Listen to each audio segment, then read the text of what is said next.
worst possible thing you could say when you walk into a car dealership. I spent 5 years with Mercedes-Benz, 5 with General Motors, and the worst thing a person could say when they walk in is, if you could just get me to this payment, we got a deal. So your loan's probably still like 19, which means you got to pay to get out. You're upside down. It's called negative equity.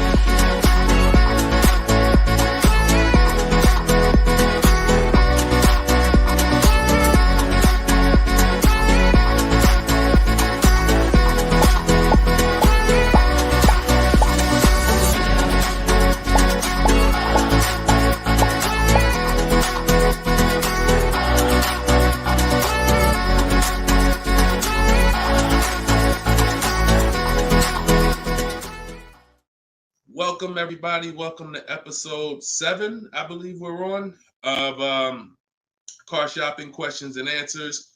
We're live. Today is Thursday, 3 p.m. If you're watching this right now, then you are live.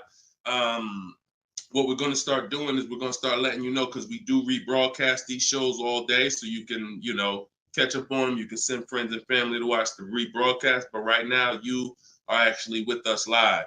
So welcome. If this is your first time here, can you type a 1 in the chat? Shout out to the first time people. I just want to see how many people are new. You've never seen me before. You've never been on a live show. Okay, Troop Chat, I see you, Troop Chat. Good to see you. I always like to know, because most of you probably have never been on a live with me before. What's up, Black Hummingbird? Great to see you.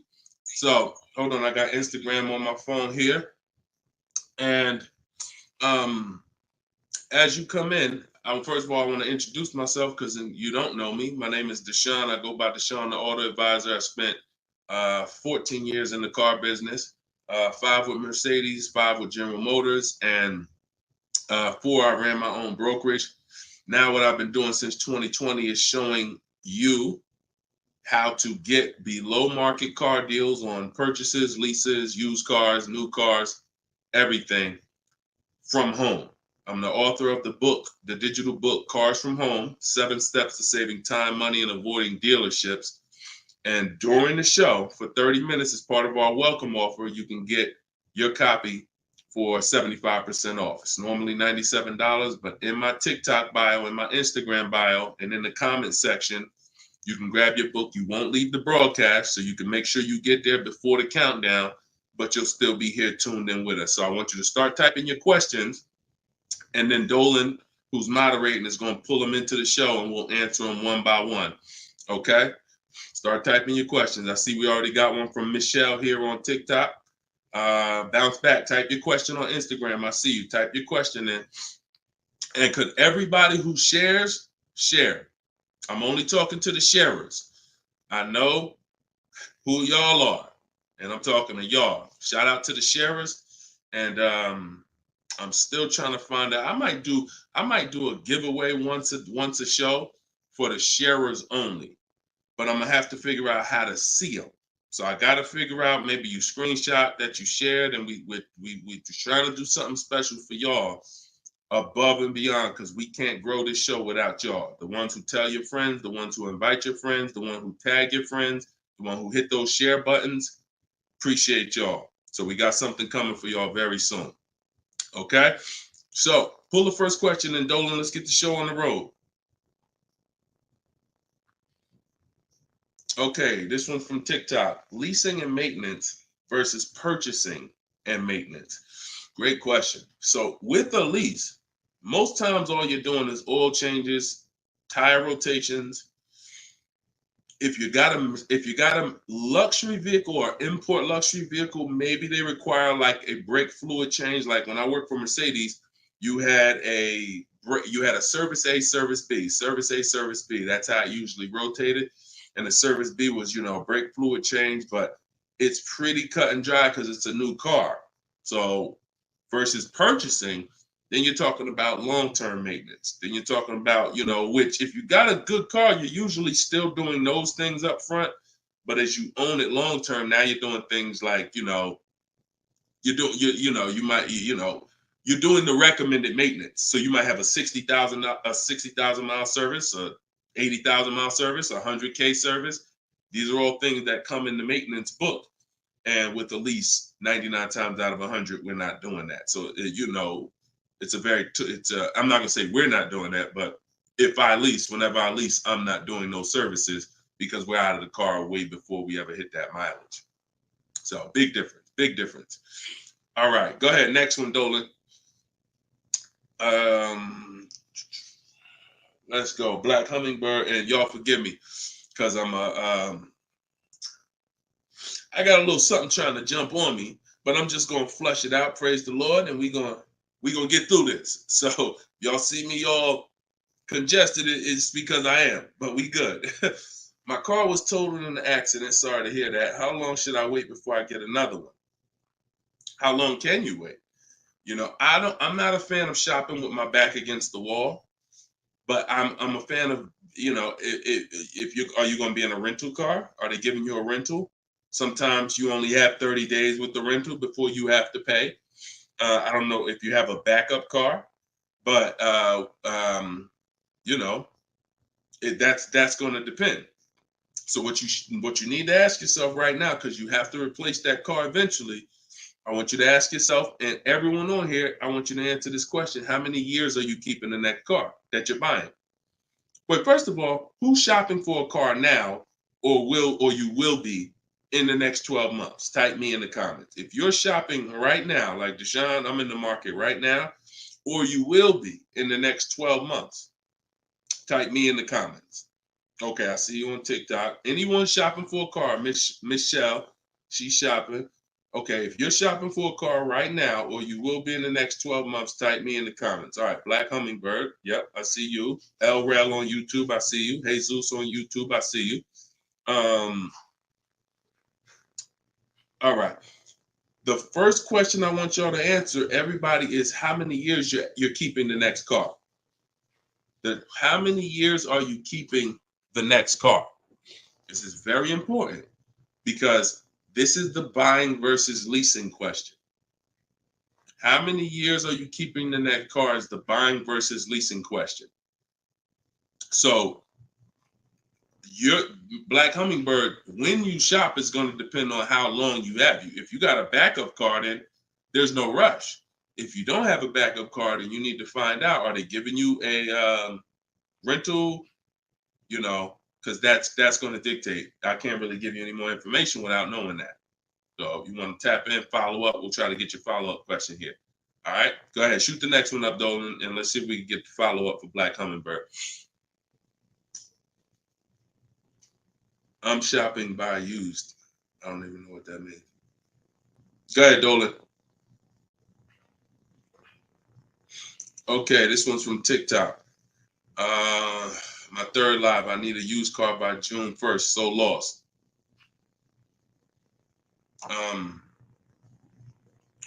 Where you lost? Everyone learns differently. So you have to ask yourself, how do you learn? There are people on these lives, we've already gotten DMs and emails saying that people use the show, they use the strategy, and they got cars. So we've already got, and we've only been doing these shows for a couple weeks now. That's because they can learn that way. Somebody else who can't, you got to be honest with yourself, but I give you the information in multiple different ways. In my book, if you're a book person, in my video library, it's up to you. But if you're sitting here, because everything we do on this show, I try to break it down. No, we don't rush through answers. I don't give y'all one-word answers. Every question, we pretty much take it and we break it down to the nth degree. And some of the things you guys have similar questions, so we've answered them on multiple shows. But you have to know how you learn in order for you to win. Okay? If you're lost here, then you could stick around and we'll continue to do what we do here. But you have to know how you learn. That's why we make information available in a multitude of ways. You see people who have my book. Some people could piece deals together with my social media videos, even though they're all different topics. Used cars, buying cash, leases, they're all different types. So you got to really piece them together. Some people do it that way. It's up to you. But don't just sit there struggling, man. Not at the cost of what it costs. Not at what it costs. All my information is available and it's affordable. Some of it's free, a lot of it is free. But every single product I offer, from my coaching program to my book, it's all affordable. So get in where you fit in, brother. That's really the best advice I could give you. All right, go ahead, Dolan. Shoot the next question.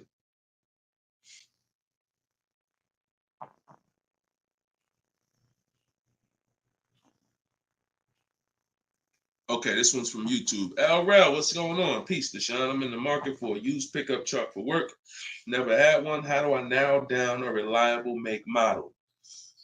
Okay, so if I'm looking at you, the question you're asking is about the quality of the car, not finding a good one. So, example, let's just say there's a Dodge, a Dodge pickup truck. I'm just making this up, and that vehicle has a low reliability score.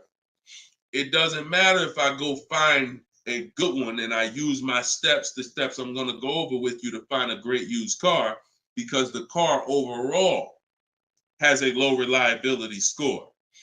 Some Nissans have a low reliability longevity score because of their transmission. It doesn't matter if you use what I'm going to teach you to narrow it down to a great one, because the vehicle overall has a low longevity score. So I think the question you're asking is, how do I find a vehicle that has a good reliable one, and then I'll go shop for it. And because we could switch it. You could have a vehicle that has a high reliability score, high longevity score, but then you got a bad one because you didn't have a process on how to get it. So I think you're asking the first question, which is top level, how do I choose some good vehicles? And that's really Google, and we have a process. It's in our shopping process where we do a reliability check on every single vehicle. It takes 5 minutes to do. You're going to type in the specific year, because years change. You might have a 2019 that has low reliability scores. In 2020, they fixed it. So we got to make sure we're adding the year when we do this Google search. But if I'm looking for a pickup, I'm looking at like a 1500, and I'm looking at, what I need. Some people need 2500 if you need heavy duty or something like that. But then what you're doing is typing it into Google, and you're looking at all the competitors. I'm looking at the Toyota pickup. I'm looking at the Dodge pickup. I'm looking at the Ford pickup. I'm looking at the Chevy pickup. And then I'm just choosing, all right, which one of those do I like? All right, I like those two. Then I'm deciding which one I'm going to like. Now, if you're buying used, you can't test drive it, because you can't test drive a used car until literally you're ready to take it home. You can't go and test drive one here, because the one you end up getting may drive totally different. That's just the way it is with used cars. So oftentimes what you're doing with used cars is you're looking at it, you're looking at videos on YouTube, but you're going to narrow it down to what you like, usually what you see in supermarkets, parking lots, on the road. Oh my goodness. Lord Jesus, help me get through this. And then what you're going to do is you're going to do that reliability check. So you go to Google, you type in the year 2019 Toyota Tundra reliability. Then you're going to skim that first page. So that first page of articles is going to tell you all you need to know. If you see low scores, if you see 7 out of 10 reliability, just skim that. Don't pay attention to any site from a dealer. This is part 4. This is in my book, because this is step 4. Because the next step after this car passes this test is now we're going to shop for it. You can't skip this. So that's why this is a really good question. Some of you are skipping the process of doing a reliability, longevity, and initial quality check on the cars you're getting. And that's why you get cars that are in the shop every 90 days. It's not because you bought a bad one necessarily. It's because the car itself has a low rating. Transmission's going out on you because you didn't do a longevity check to see that that car is known to have transmission problems at 80,000, 90,000 miles.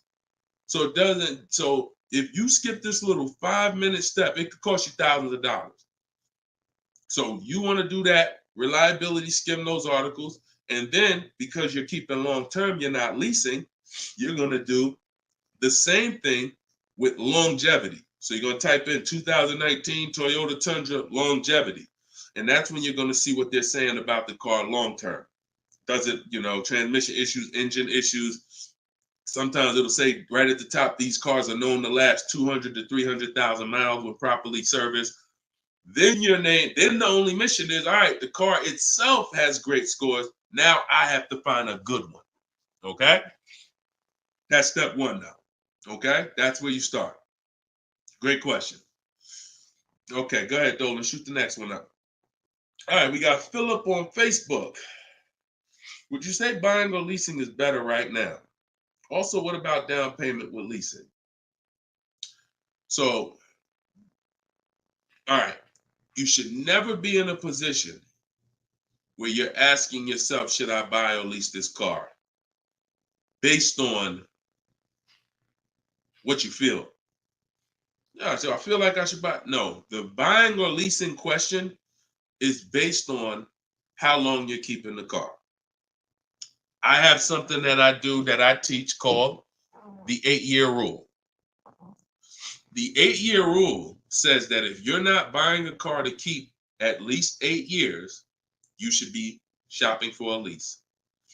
Reason being is there is no way for you to get a great deal on a car if you buy it when you should have leased it. Because lease deals, when you get a great lease deal, it's so good, it's so low, it's so much less money out of pocket that it will take a buyer years to catch up with you. We did a scenario in the last show where we compared this deal that one of our students got, Frina, who uses my stuff. And anyone who's using my stuff is going to get these deals if you follow my process. It's not, you don't have to be great. You could be a bad negotiator. It doesn't matter. As long as you know how to use a computer and do copy and paste, you can get these deals. But we compared her deal, which she got at $579 a month on this $65,000 car, and we compared it to a purchase, which would be literally $900, $1,000 a month. So how do we make this decision? Very simple. If you are not buying your car to keep for 8 years, you should be leasing it, because in the middle, y'all know when I break this out, if you've been on the show before, this is the depreciation scale. This is how your car goes down in value. I know some of you have been taught, I want to buy my car, I drive as much as I want. I don't want to pay for the miles. But you're paying for your miles. Because check this out. You buy your car here for $30,000.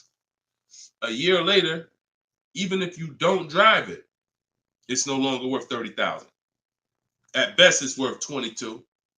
If you don't drive it 1 mile, it's probably worth $25,000. You lost $5,000 and you never drove it 1 mile. That's depreciation.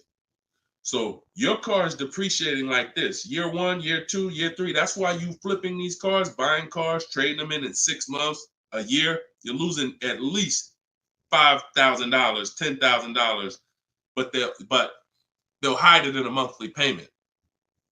See, a cash buyer, you never do this. Some of you who are like, I pay cash, you never do it. You never buy a car, turn around, I don't like the car, I'm gonna trade this thing in. Because when you come in and they tell you, well, I know you just paid 35, but we can only give you 28. I just bought the car 6 months ago. You know what I mean? I lost $7,000 that fast? Yep, at least. You're like, all right, I'm not doing that. But with a payment, they'll hide it in a payment, and you don't understand. You just lost $7,000 in 6 months. So this is how you have to see this short-term ownership when you buy a car. My car is going down in value 20% the first year, 15% the third year. It's losing thousands of dollars. But if I keep it a long time, 7 years, 8 years, it starts to level out where I'm not losing that money anymore. If you have a car outside your house right now that you've had for more than 8 years, I want you to type the number of years you've had the car. Everybody on here, we're live. This is our 3 p.m. Thursday live show. This isn't a rebroadcast. So tell me right now, everyone who has a car outside, type how many years you've had the car. How many years? If it's 8, if it's 9, 10, 12.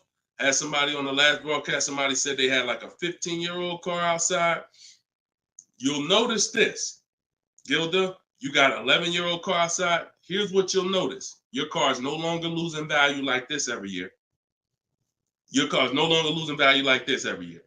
You're going to look and say, if let's assume right now, Gilda, your car is worth, I'm just making up a number. I don't know the car, nothing. Let's say it's worth $8,000. A year from now, it's going to be worth close to $8,000. Probably worth $75,000. That means you've won. So when you're trying to, when you are buying, wow, Carol's Care has a 18-year-old car outside. So that means you've won, because this is how you win with a purchase. And pay very close attention to what I'm about to say. You don't win when you pay off the car. You pay off the car, but your car's still dropping like this. You didn't win yet. You didn't win yet. You win when you actually pay off the car and now the car is not dropping in value. You beat the depreciation. That's when you win purchasing. A lot of people were taught, don't keep the car that long. And that's where you're losing. That's why leasing is for you. Because there's only two ways you're going to avoid those hits. You're either going to keep the car long enough to get to where people like Gilda and Carol are. Look, Big Rich has these are people who kept cars long term, or you're going to get great lease deals where you're paying pennies on the dollar and you're winning. But those of you who are stuck in the middle, we got to get you out the middle, because you are losing the most money. You buy cars, you resell them. You buy cars, you trade them in 2 years, 3 years, you're losing the most money. You lease, but then you buy the lease.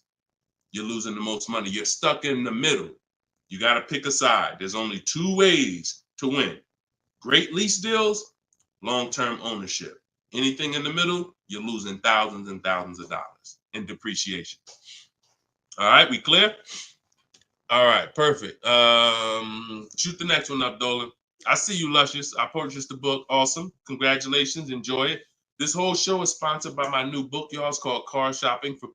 It's called Cars from Home. 7 Steps to Saving Time, Money, and Avoiding Dealers. So we have a welcome special. So you can get your book for 75% off the whole broadcast. Well, 30 minutes. It's normally $97, but you can get yours. We're rated 4.94 on Goodreads. You can get yours for $24 as long as you get to my bio before the 30 minutes expires. And $97 is a great price. Because here's the thing. I got a lot of books on my shelf. I cannot tell you a lot of books that saved me a lot of money. And my goal for this book was to be one of the books where you look at and say, man, this book right here has saved me thousands and tens of thousands of dollars. And that's my goal for the book. And we've been doing well at that. So, all right, this one's from Instagram. Mission Green. I'm in a purchase for 2 years with negative equity. Want to get into a lease. How can I walk away with the least out-of-pocket cap? So, you're in a purchase right now. You realize, Deshone, I'm not keeping my cars 8 years. I want to transition to a lease. Okay, so what you're going to do, the first thing you're going to do is an equity assessment. Equity assessment is when you find out you're going to get the highest bid, because we never sell a car. We don't trade cars. We never replace a car without getting bids on it. We never buy a car without getting bids on it. We never take a loan without getting bids. So what we are doing is we need to get bids, because bids are going to tell us what is the highest offer we can get for our car, which means that would be the smallest amount of negative equity we could possibly have. So as you get these bids, you're going to get your payoff from your bank, call your bank, get your payoff, then go to CarMax. We like to get 6 bids. CarMax, Driveway, Carvana, Kelly's Blue Book Instant Cash Offer. Do not use kellysbluebook.com. It's nothing but a marketing website that it does us no good. Kelly's Blue Book Instant Cash Offer. Auto Nation Sell My Car, and Car Guru Sell My Car. Now, that'll get you 6 offers. And once you have those 6 offers, you'll know this is what my best case scenario is when it comes to my negative equity. That's my best case. There's 2 ways to get out of negative equity and get a car. There's 3 ways to get out of negative equity, but one of them doesn't lead to a car right now. So we're talking about the first option. That's what you do, and you want to pay the difference. So you're going to get all those bids, and you're going to look and say, okay, I got a $4,000 negative equity if I sell my car to AutoNation. They're the highest bid. Highest bid, $4,000 negative equity. I would not be taking any other money other than the putting it to the negative equity. If you got $4,000 in your pocket or anything and you're like, hey, should I put this down? No, we're going to get the next car with no money down. We need to minimize our negative equity by taking the highest offer from the online bidders. Now, once that happens, we close the gap, and that's the way to move. That's the best case scenario. So if you can't do that, then what you're going to do is you have to trade. This is the only time we trade cars. There is no other time where we are going to trade a car, because you don't get the most money trading a car. You don't get the most money trading anything. If you think about it, if you got a lawnmower and I got a bike, and I'm like, man, look, I'll trade you my bike for your I'll trade you my bike for your lawnmower. Neither one of us is really getting the most money that we could get. That's a trade. It's like a little compromise. I take a little less because I got something you want, you got something I want. It's different than me saying, you know what, I got a bike. Let me see the most money I can get for my bike, and then I come back and pay you for the lawnmower. And this is how you have to see it. This is why we don't trade. Because when you trade, you're not making the buyer win a bid. You're not making the buyer bid. You're just saying, whatever you could pay me, I'll take it. That's why the first option I just laid out is the best option. But some of you don't have the cash to pay the difference. So you have to now forget about the old car right now. You shop for your new car and you get bids. So let's just say in that example, I find out I'm you. I can't cover the difference and sell to the online bidders. Now I'm going to start shopping for my lease. So let's say I'm shopping for a Jeep Grand Cherokee. I get my offers. I find out who wins the bid. I identify you're the highest bidder, and I'm going to that dealer and saying, okay, you're the best bid. Can you tell me what you could pay for my old car? I'm not telling them what I owe. That doesn't matter. I'm just seeing, what could you pay for my old car? And then I'm going to have them get an offer. Now, it's not, in 99% of the time, you guys, it's not going to be what you thought it was. If your highest offer over here with the online bidders was 22, do not think that dealer who won the bid is going to say, I'll give you 22. They probably say, the most I can pay for it is 20. And you have to take it because they can't win both bids. That's just almost impossible. The fact they're going to outbid all their competition on the car you're trying to buy from them. So I beat all these other Jeep dealers to win your business, and I'm going to beat CarMax, Boom, Driveway, all these other companies and pay you more for your trade. That's not going to happen. So that's why I say the first option is the best, because the second option, you're going to have more negative equity because the dealer cannot pay as much as the online bidder. So now that's what you would do, and you would tell them, okay, please add it to my deal, and you'd have to roll it into the lease over there. Third scenario where you can't get out is if you have too much negative equity. You're either going to need cash or you're going to need to pay the loan down. It's that simple. Because when you bring that negative equity over, the bank only has a certain amount that they're going to approve. If you're buying a $40,000 vehicle, they're not going to approve $55,000 because you got all this 10 grand negative equity, 12 grand, you're just trying to slap it on. You can have a 900 credit score. That's why I call negative equity the bad credit for people with good credit, because it can literally prevent you from getting a car. So that's when you have to pause, or you got to put money down to try to get within the loan to value ratios. And that's why I say stay out, get out of negative equity and stay out of it. And 99 times out of 100, the reason for your negative equity is you don't lease. You don't lease. You buy cars, you take out 5-6 year loans on them, God forbid longer, 7 years, 8 year loan, and then you trade those cars in before the loan's paid off. That's what's happening 99 times out of 100 to cause people negative equity. And we got and that's the cause. So I just gave you the solutions, but I also want you to know the cause. And that because you're already moving to a lease, you already understand, which is good for you. You already understand, all right, I'm not buying cars anymore until I want to keep something 8+ years. I'm going to start leasing. So this should be your last time ever having negative equity. Okay? Great question. All right, Dolan. Let's throw the next one up. Great question, Mission Green. All right. We are live, y'all. It's our Thursday, 3 p.m. live show. Shoot your questions in. Dolan's going to pull them in one by one. We're going to try to get through as many as we can. What's the best way to start about negotiating from the online price? Is this for a new car or used car? This is RT. I don't want to mispronounce your name. How do I get your book? S. Lewis, it's in the comments. Dolan, can you make sure we got the comment for S. Lewis here on YouTube? For those on YouTube, in the comment, we should have a pinned comment where you can just click it. You go to deshonsbook.com, or you might be watching us on a screen. If you're watching us on a television screen, you can scan that QR code with your phone, and you can get it that way. If you're watching us on TikTok or Instagram, you can go to my bio. There's a link in my bio, and you can grab your copy. And you won't leave the broadcast. You'll still be able to hear us, but you can get your copy before that 30 minutes expires and the book goes back up to $97. Okay, when are you really live? I'm live right now, TFD. I don't want to mess up your name. So, all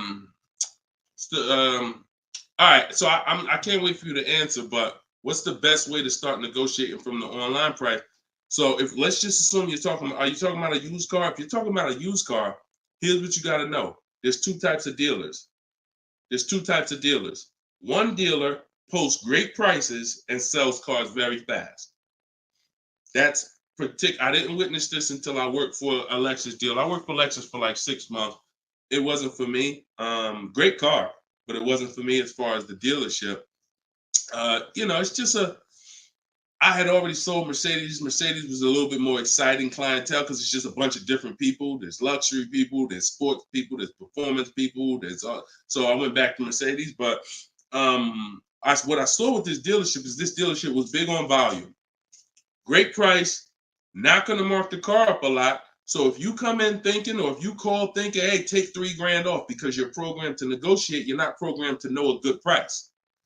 See, when you know the used car market, which is what I teach, this is what I teach in my book, it's what I teach on the show. You need to know the used car market because, and remember what I'm about to say, this is very important. What's hurting you is you don't even know a deal when you see it. I've had people who are looking, I'm literally making them an offer that I know the dealership is daggone my manager don't even want to do this deal, but they need it. We need the deal. We behind on our numbers. I'm selling the car. We ain't making, it's like pretty much a break even triple net deal. And they're still looking and questioning it. There's nothing we can do. And the reason why I never get in that situation, and the people who listen, if you listen to me, you'll never be in that situation, is because when you have multiple offers, you know a deal. See, the reason why those people would question if this was a deal, they didn't have enough offers. They didn't see that there's offers $2,000, $3,000, $4,000 more than the one I was making them to know confidently, Deshone, this is better than every offer I got so far. Let me take this and get up out of here.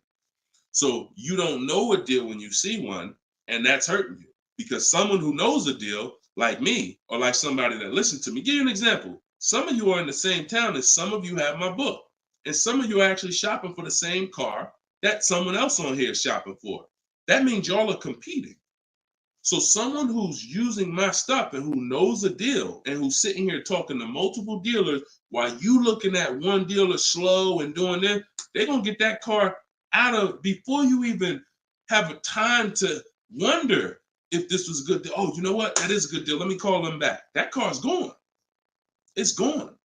So that's the first type of dealer. They price the cars to sell, and they're not going to be online for more than 24, maybe 48 hours, and they're gone. The other used car dealer is dealers who price them high, and they prepare to negotiate. They're ready because they know people want to see a discount, and they're waiting for somebody like you to come in and say, okay, knock $2-3 grand off, you know. But if they're overpriced, what does it matter? If you're overpriced $3,000, $4,000, $5,000, and you take $3 grand off, you're still, it wasn't the best deal.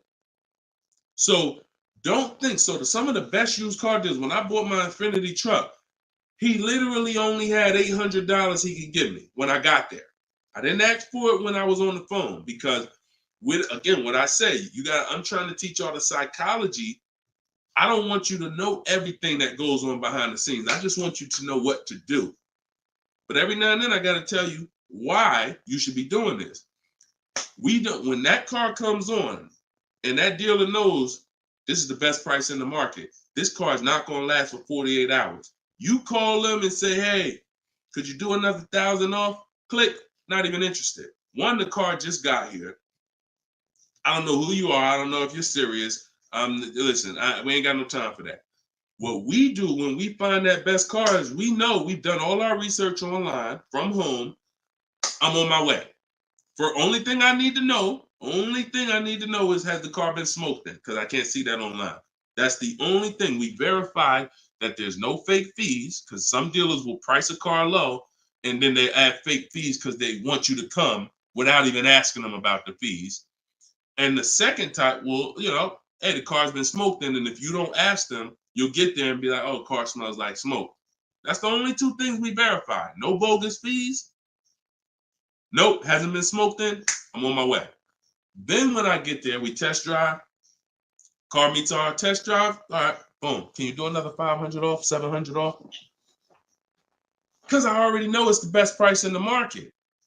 See, when you know the market, you negotiate intelligently. When you don't know the market, you come in, hey, listen, take $3 grand off. You don't realize you look ridiculous. I don't want you looking ridiculous saying, yo, man, I can't do it. You haven't done your research. I don't want you leaving, oh man, that dealer don't want to make a deal. No, you didn't know a deal. And you leaving and you like, oh man, I'm gonna find somebody. So this is the science of car shopping online. This is the science. You gotta be able to know, is this car the best price in the market? If so, I'm not gonna ask for any discount until I get there. Because once they see me, I drove it, they know I'm serious. I know the car's the best price in the market. Hey, can you do another 500? Even if they say no, I know they won. All right, I won. But if they say, yeah, listen, I wouldn't normally do it because the car just got here, which is true. I know that. But, you're here. We want, all right, $500, we got it. Or, hey, look, can we split it? I really don't have the room. In which case, we know they're telling the truth because we know the market. You got it. We'll do it. This is how you get below market used car deals. You don't just stumble onto them. You get what I'm saying? Is everybody clear on that? Type clear if y'all are following what I'm saying. Clear if you're following what I'm saying. You're not going to accidentally stumble into a below market deal.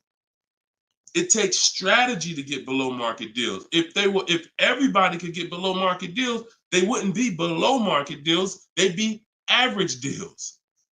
Does that make sense? All right, glad we clear. I see you, Michelle. All right, shoot the next question up, Dolan. Let's roll. Let's keep it going. I see you, Rose, on Facebook. All right, Blooming Chosen One from Instagram. Almost done closing at 1%. Let's go. Come on. Come on. That's what I want to hear. Come on. If y'all don't understand, Blooming Chosen One is about to close a 1% lease deal. That means her lease pay, I'm assuming that this is a woman. I can't see, so forgive me if there's no picture. She's about to close a lease deal at 1%, which means her lease payment is 1% of the MSRP, no money down. I just want to make sure it's clear, chosen one. We don't, if it's money down, it's not 1%. It should be like $400 a month. I'm giving you $400, car's $40,000. That's 1%. So, any tips on techniques for finding great deals on insurance? I use Insurify or I use Jerry. These are apps that shop on websites that shop multiple carriers. And I know it's Kayak and stuff like that, but what I found is Insurify has like insurance companies that we don't know about. It's painful shopping for insurance unless you have something that's actually, because think about all the insurance companies around us that will want to give us auto insurance. We don't know about them now. Small companies, they don't have the advertising budgets. So you want a tool that's going to connect you with all these insurance companies, not just the big name ones that we all know, Liberty Mutual, State Farm, that got the, $1 billion marketing budget. Some of the smaller insurance companies, we want to get those offers. And so Insurify.com, I'm not sponsored by them. I just love multiple offers. So I love multiple offers. And so any tool that gets me multiple offers on anything, I love. So yeah, that's what I would say. So keep me posted. I told you, I want to see your deals. See, she ain't even say what car she's looking at. That's how we know. See, people with no skills, all they talk about is the car. Just got the new Range Rover. Yep, just treated myself. Retirement gift. All they talk about is the car. And I'm not stepping on your toes, but you like Deshone, that's me. That's me. I know who I'm talking to. When you start getting skills and buying cars, making people bid 90 minutes from home, using my systems, the first thing that you're excited about is the deal. The car is second, but the deals, once this deal's closed, now I'll get excited about the car. All right, good job. Great job. I love it. Go ahead, shoot the next one up, Dolan. All right, from TikTok. Is it true that there is no need for down payment? That if you do it, it goes to the salesperson's commission. If you do it wrong, if you are doing a down payment, it's between you and the lender. If you go in and you're a payment shopper, then your down payment is usually going to go to commission. A payment shopper says things like, how much does that car cost a month? Okay, that's a little high. Could you get it to, could you get it like under 6? As a payment shopper, no idea about the numbers, just talking about payments. If you stop doing that, and if you've done that, see, I don't want to, look, I hope we're building a community here where people could be honest. If you've done that, type ouch in the comments. If you've gone into a dealer, looked at a car, and said, how much those run a month? What kind of monthly payments are on those? And I know that there's some people who are not gonna be honest, but this is how a lot of people shop. It's a payment thing. Yeah, okay. I appreciate it. I see. All right. I see we got some. All right, we got some people being honest in here. I see you. I see you, Michelle. I see you, Bye Lion. Not Michelle. So that's where you get in trouble. So what do you do outside of that? You separate the payments from the car. The payment you handle when you're shopping for, look, Byron on YouTube said, ouch, just experienced this past weekend. It's terrible out here. It's great out here for us, okay? It's terrible when you have no strategy. It's terrible if you're winging it. It's great out here for us. Like, and I'm not even saying that, underplaying that. Like, I've been doing this so long, and I got just so many people that done learn from me, and so many people getting cars. I got a private group, so I get to see this stuff. You know what I'm saying? I get to. If you guys been on these shows, I share people's stuff. I share Tope stuff.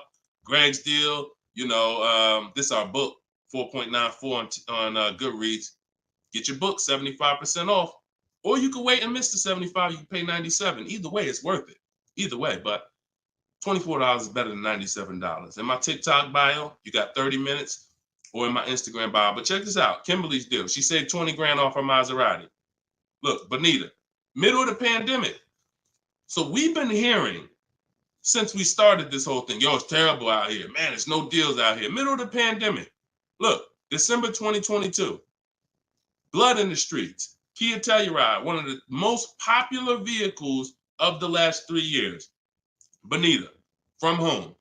Kia, 2023. 600 down, 600 a month.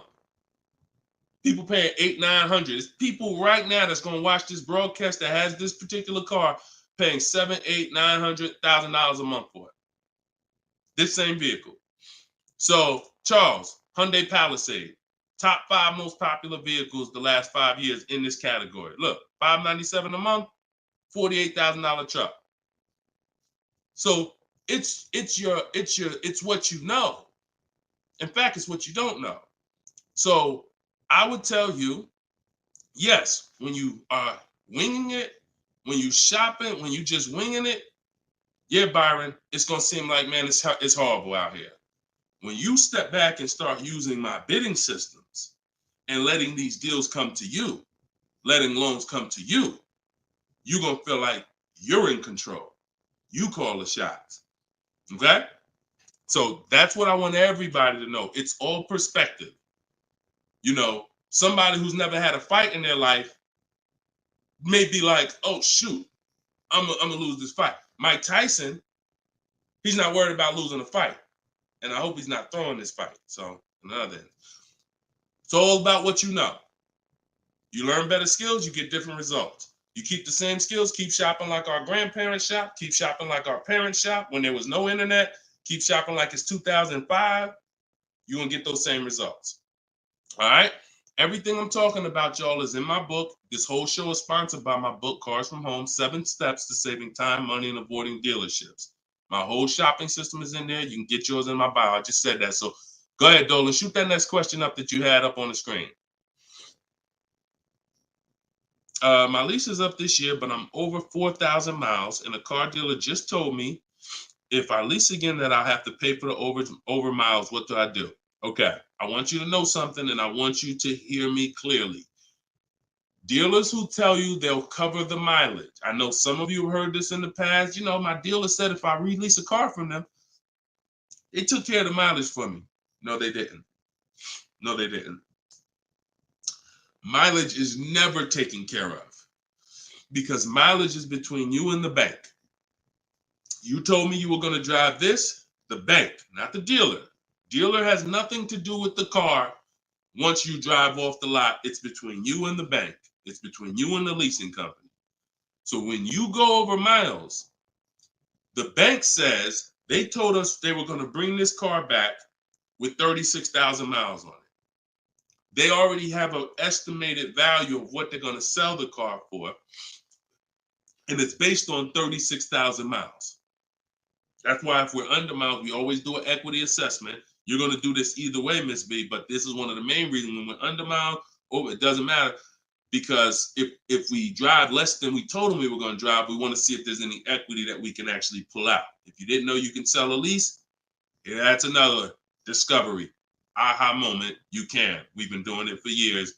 So, but going back to this case, if you're over miles, you got to pay for it because you can't give it back to them. It comes out of their profit. So what do we do to try to minimize this?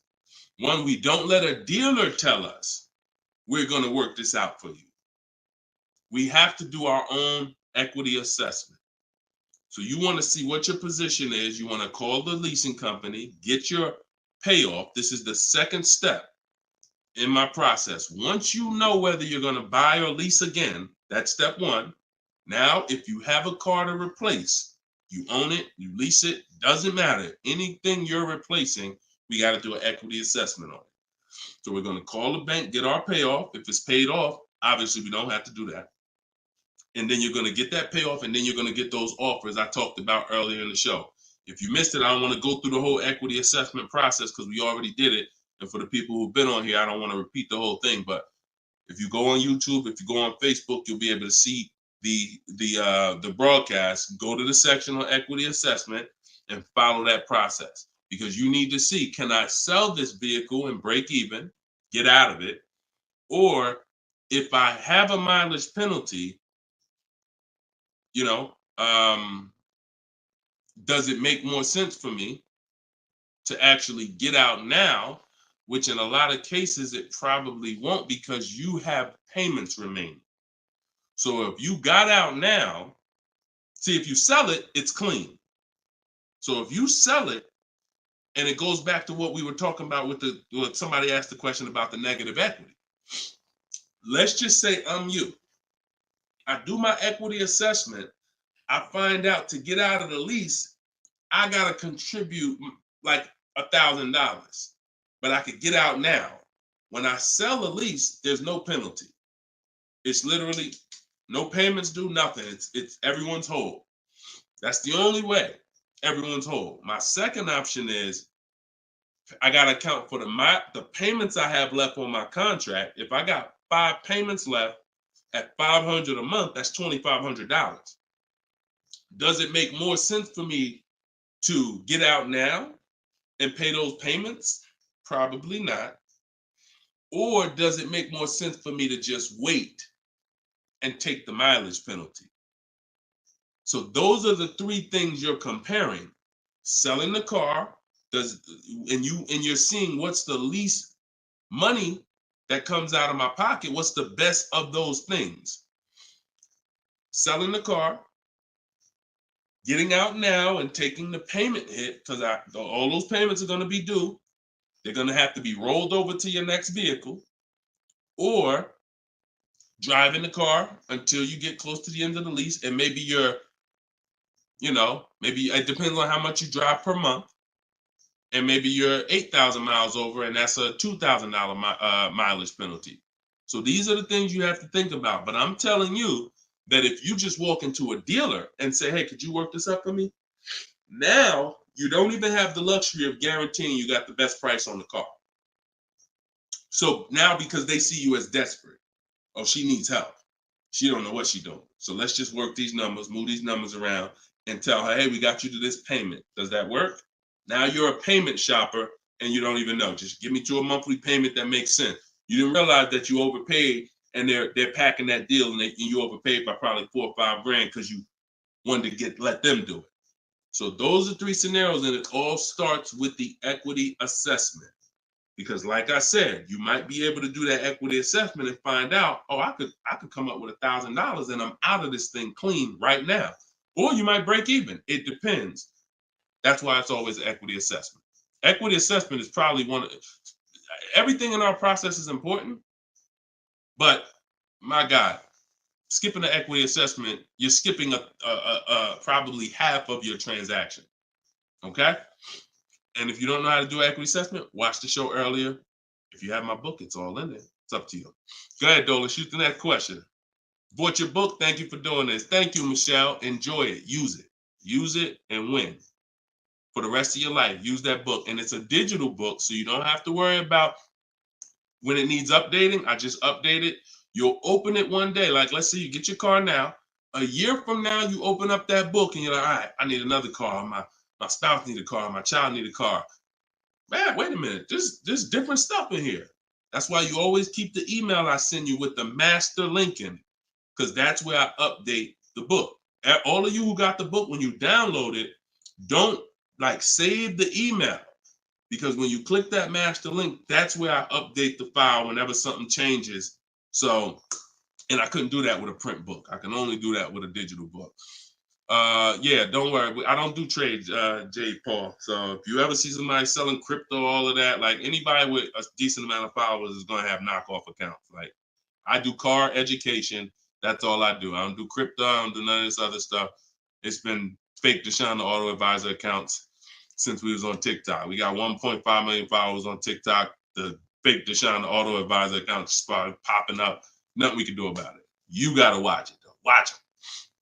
Okay, this one's from Instagram. Considering a lease of a Lexus electric vehicle.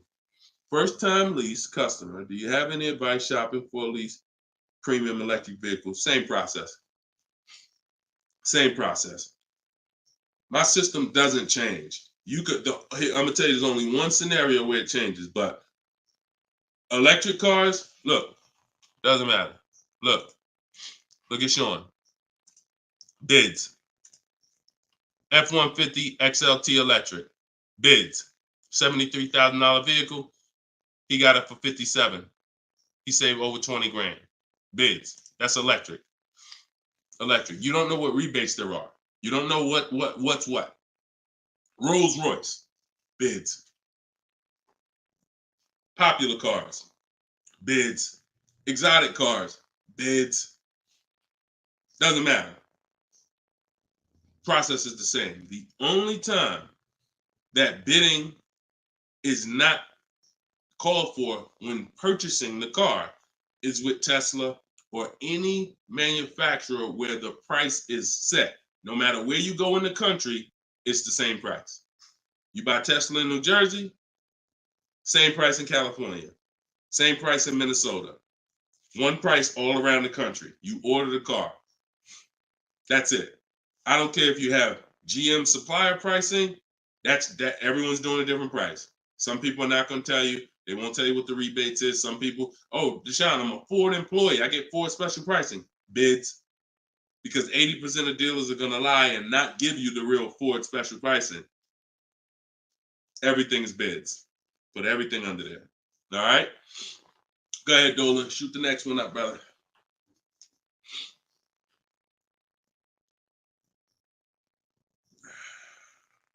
No, you don't bid. You don't bid, Coco. You're making people bid.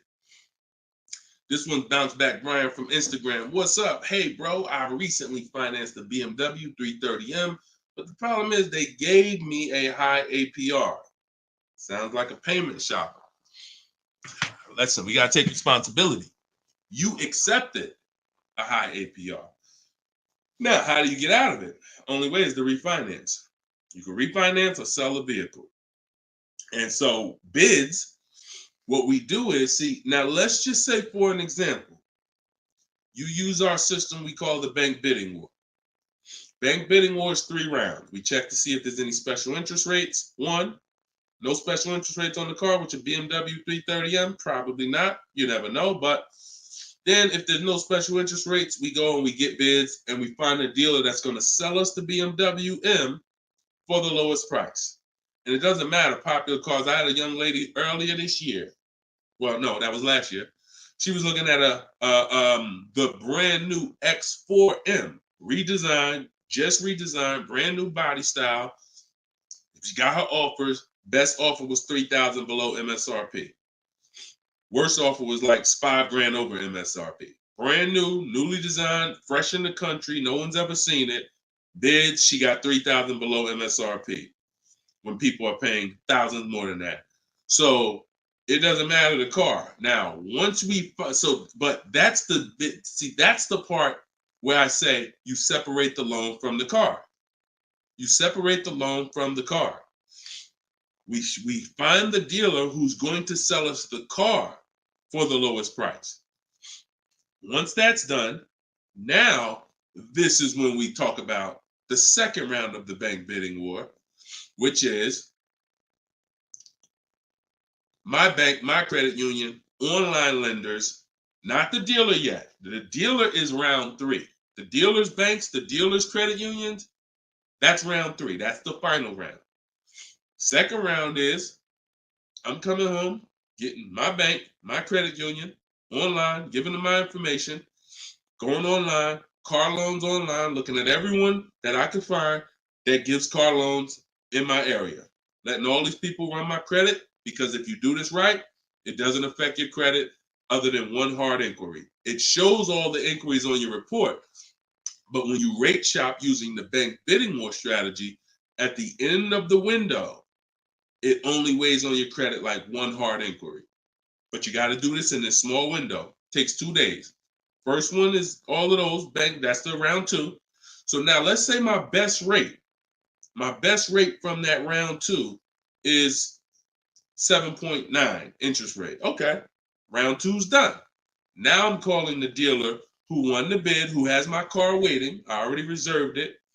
And I'm saying, okay, my bank or this bank gave me 7.9. If you guys can beat it, I'll give you the business. Now round 3 starts. with the dealer going to work. That's when the dealer's bank. See, the problem is the dealer was your first offer for financing, or one of your first offers. The dealer, when properly done, is our last offer. And so if he came back and at the end of those rounds, 8.99 was the best rate, you wouldn't have a question. You wouldn't be questioning it. You wouldn't be saying, oh, man, how do I get? You would still be considering refinancing because that's still the solution. Whenever rates get lower, you refinance. But you wouldn't be it wouldn't be they gave me that. It would be that was the best rate available at that time. So that's why you need to get bids for future reference. But in your case now, all you can do is find somebody to refinance the loan. And that's what you do. Type in car loan refinance online. Call your bank, call your credit union. Hey, I'm looking to refinance and see if they can be 8.9. Okay. For future reference, though, bank bidding war. Okay. And that's we gotta we need to. I want to get you to the point. You gotta. It's up to you.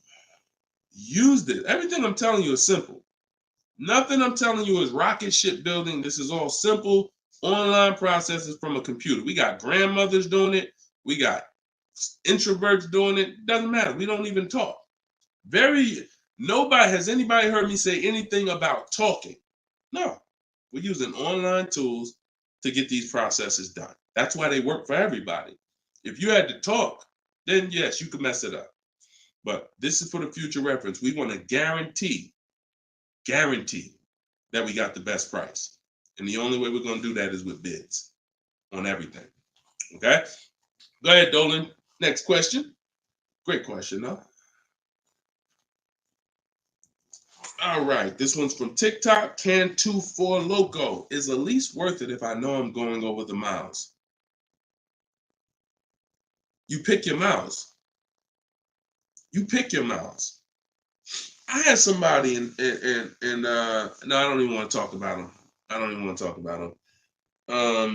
He somewhere along the line they told him it was okay. So you pick the miles on a lease, and I would never in a million years pick less miles than I need.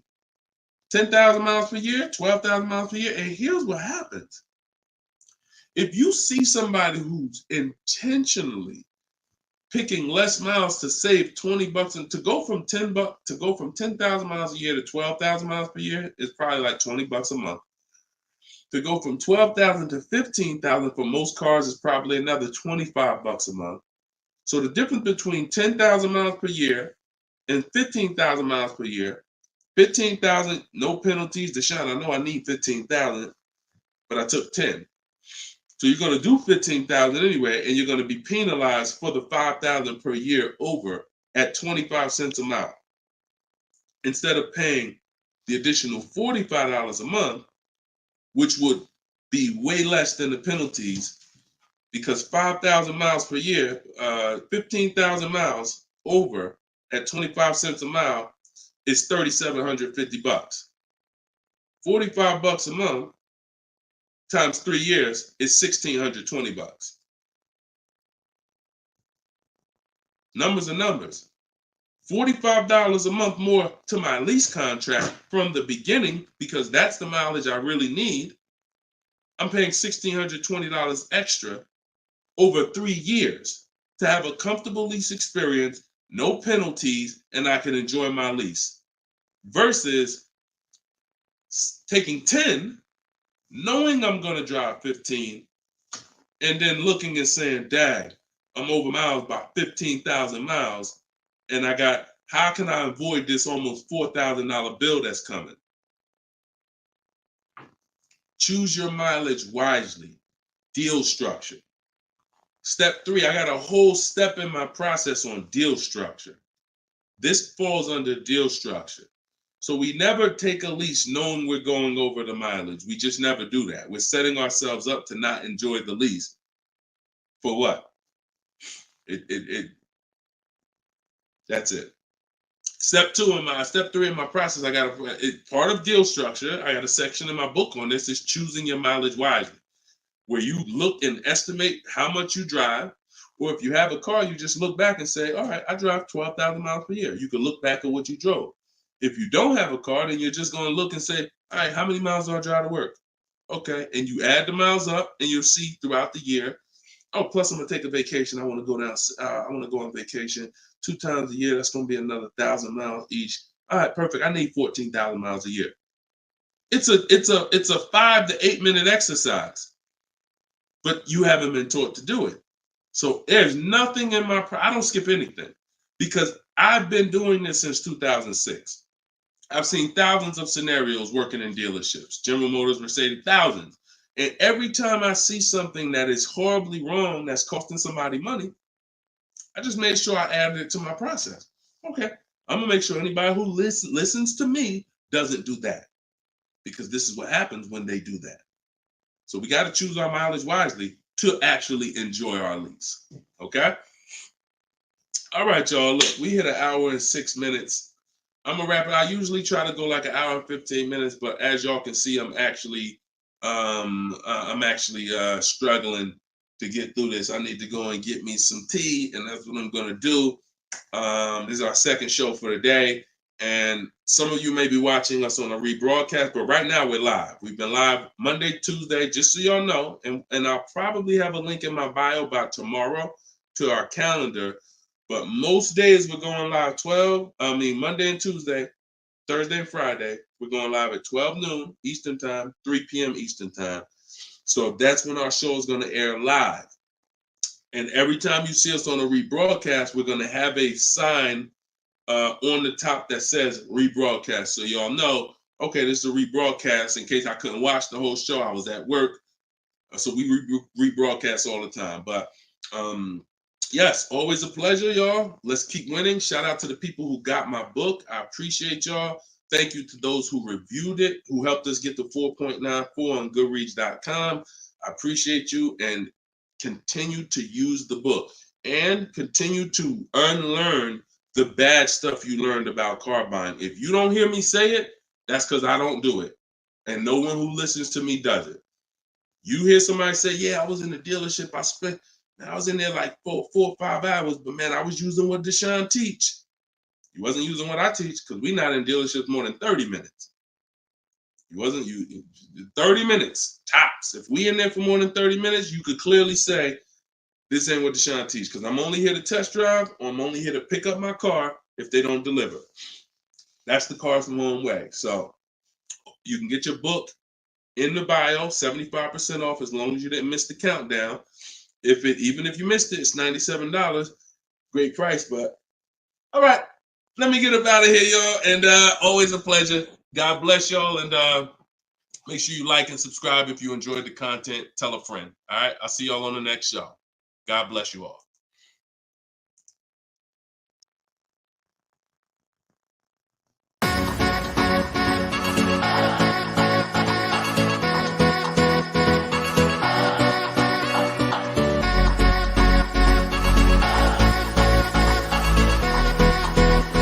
The worst possible thing you could say when you walk into a car dealership. I spent 5 years with Mercedes-Benz, 5 with General Motors, and the worst thing a person could say when they walk in is, if you could just get me to this payment, we got a deal.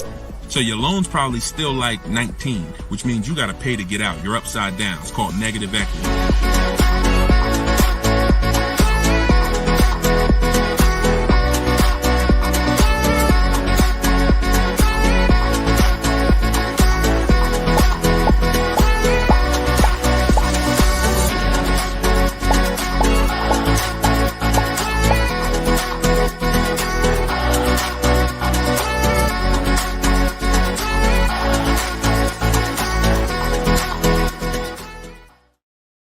What is going on, everybody? Welcome to episode 9.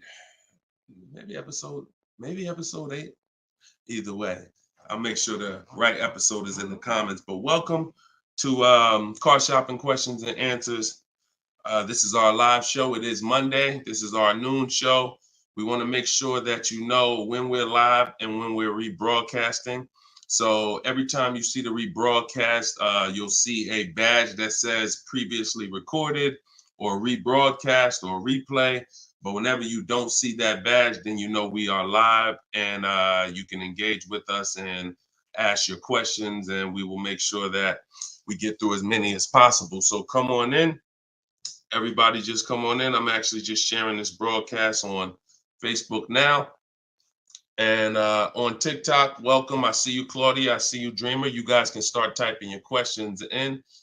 And let's do a little housekeeping first while we let the first couple questions come in. If you don't know me, this is your first time ever on a live with me, type the number 1 in the comments.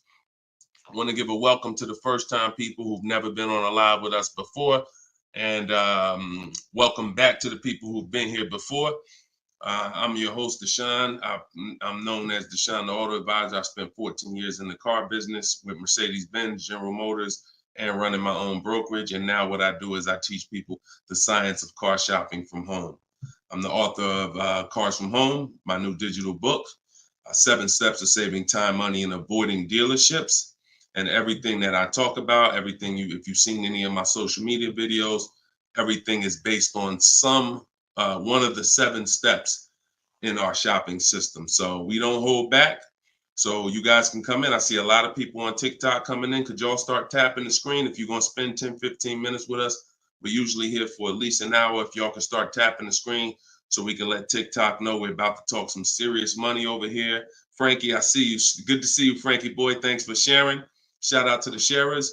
And whenever we have the first question, we will certainly get down to it. Also, if you, all of you do have the opportunity to get my new digital book at 75% off. I always like to let you know about this welcome offer. The book is normally $97 and it's currently 4.94 stars on Goodreads.com. So thank you to all of you who have taken the time to rate the book, to review the book. But most importantly, thank you to everyone who's using the book so that you can stop car shopping like our grandparents. No offense, but most people are shopping the way our grandparents shopped before there was internet, before there was leverage. And my mission is to show anyone who's willing to listen how to stop doing that and how much money that's costing them today. All right. Did we get the first question yet, Dolan? If not, then listen, you know I could keep talking. Okay, here we go. Instagram. Shout out to Instagram. All right. How long should you wait to refinance? It's a good question. I would refinance when it makes sense. If you have rates are high right now compared to where they were a year ago, 2 years ago, 3 years ago. So if you guys are in a higher interest rate than you could qualify for today, then you want to refinance as soon as possible. If you have an 8% rate and you could refinance to a 6% rate, you guys know on this show, if I talk about the money, 2% on a $30,000 loan is thousands. That's not hundreds. So if you have it, on some of you have improved your credit. So you may have had a lower credit score a year or 2 years ago when you got your car, but now your credit score is higher. So you want to make sure you are following this guideline though. Most of the people who want to loan you money want you to take more for longer. That's just what they want you to do. I am of the mindset of you don't want to stretch the loan out long. You don't want to stretch the loan. You don't want to stretch so if you've already paid for a year or two, you don't want to stretch the loan out longer because they'll want you to take it longer. They'll tell you right up front, if you take a 6-year loan, your payment's going to be this. Meanwhile, you've already paid for 2 years. Don't fall in love with the new lower payment. Fall in love with paying as much as you can at the higher interest rate. So if you can pay a higher payment for 4 years, pay the highest payment you can to get the loan out of the way faster. Don't be tempted to stretch out the loan and go longer with it. Or else you're falling into that trap. Like I said, people want to loan you money, want to lend you more for longer. They take it for 6 years. You could always pay it off earlier. They're hoping you don't. Okay, so that's typically the rules of thumb that I like to follow. All right. This is from Instagram. Well, this is Luna. I was desperate and just got the first deal. I set a very high payment. Can I refinance for a smaller amount? Luna, weren't you on the show a couple days ago? I was desperate and just got the first deal. I set for a very high payment. Can I refinance for a smaller amount? It's probably going to be early for you to do that. Did you? Hold on one second. If you hold on, let me open the Instagram comments so I could actually see. I know Dolan's bringing the comments to the show, but I want to make sure I could actually see the Instagram comments. Hold on. Okay. So because if you just got the vehicle, I mean, you could try to refinance, but it depends on how high of a rate they gave you compared to what you could have gotten if you would have followed like our bank bidding war process. You bought a brand new 24 Mitsubishi. Okay. Haven't you been on the show, Luna? This isn't your first time, right? You've been here. You've been with us for a couple. You've been with us for oh, it was in December 2023. Okay. I appreciate it. Thanks for the information. That's why I wanted to see the comments so I could actually have the dialogue with you. Yeah, I mean, that's all you could do. You could try and you could try to refinance online. You can go on Google and type in auto refinance online and start to see what those companies look like and see if but you need to know your rate, and then you need to know what the companies that'll refinance you are offering you and see if it makes sense. If you got a higher rate than you could have gotten, then certainly you can refinance. If they got you the best rate that you could qualify, then you may have to wait a little longer, but usually, it doesn't hurt you to check, especially if you're in a considerably high interest rate. You certainly want to see if there's a possibility, because like I said, 2 points, 3 points on an interest rate is thousands of dollars, not hundreds. All right, TikTok, y'all gonna spend some time with us. Can y'all tap the screen and shoot the likes up if you're gonna talk money with us? Here's the thing, y'all. I'm gonna be honest with y'all. Y'all know I've been this way from day one, and I can't be any other way. I'm considering, and some of you know, I'm gonna tell y'all a story because I'm gonna keep this real, real, real, right? So in 2021, we did a podcast. It was called the Auto Advisors Podcast. The Auto Advisors Podcast got 10,000 downloads in the first 90 days, which was a great metric for a new podcast. I stopped it. You know why? Because we're in the way the podcast is, and I'm just keeping it 100% with y'all. I'm never gonna stop doing the information, but if people don't engage with the show, then we'll just keep the rebroadcast going. The rebroadcasts are great. I'm 100 for my lifestyle, for my getting the information out. We do tons of free social media videos. I just don't want y'all to be questioning, Dad, why Deshone not doing the live show anymore? Because the live show needs to make sense. I've been telling y'all to share. I look at the shares. I see the people who come regular. I see not a lot of people share. All good. I just want y'all to know that when you can't ask the questions and you got to just do the rebroadcast, that's going to be the reason why. That's really going to be the reason why. Because we can sit back and we can let this live stream go 24/7. I love it. Dolan runs it. It's great. We sell a lot of books throughout the day. People get their questions answered. It's great. If y'all like Deshone, I would really like to ask questions and have the opportunity for my family to ask questions and get their questions answered, then y'all gonna have to show up. Y'all gonna have to show up. It's always been that way. Now, we're gonna have information everywhere for you. Free social media videos, my free masterclass is in my link in my bio. But if y'all want to keep this show going this way live and not just see 24/7 rebroadcast, then y'all gonna have to make sure y'all show up.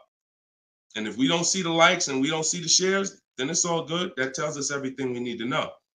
because there's nobody out there doing what we're doing right now. So if it was 20 other people doing these shows, then I understand. We got to make sure we're better than them. There's nobody doing what we're doing right now.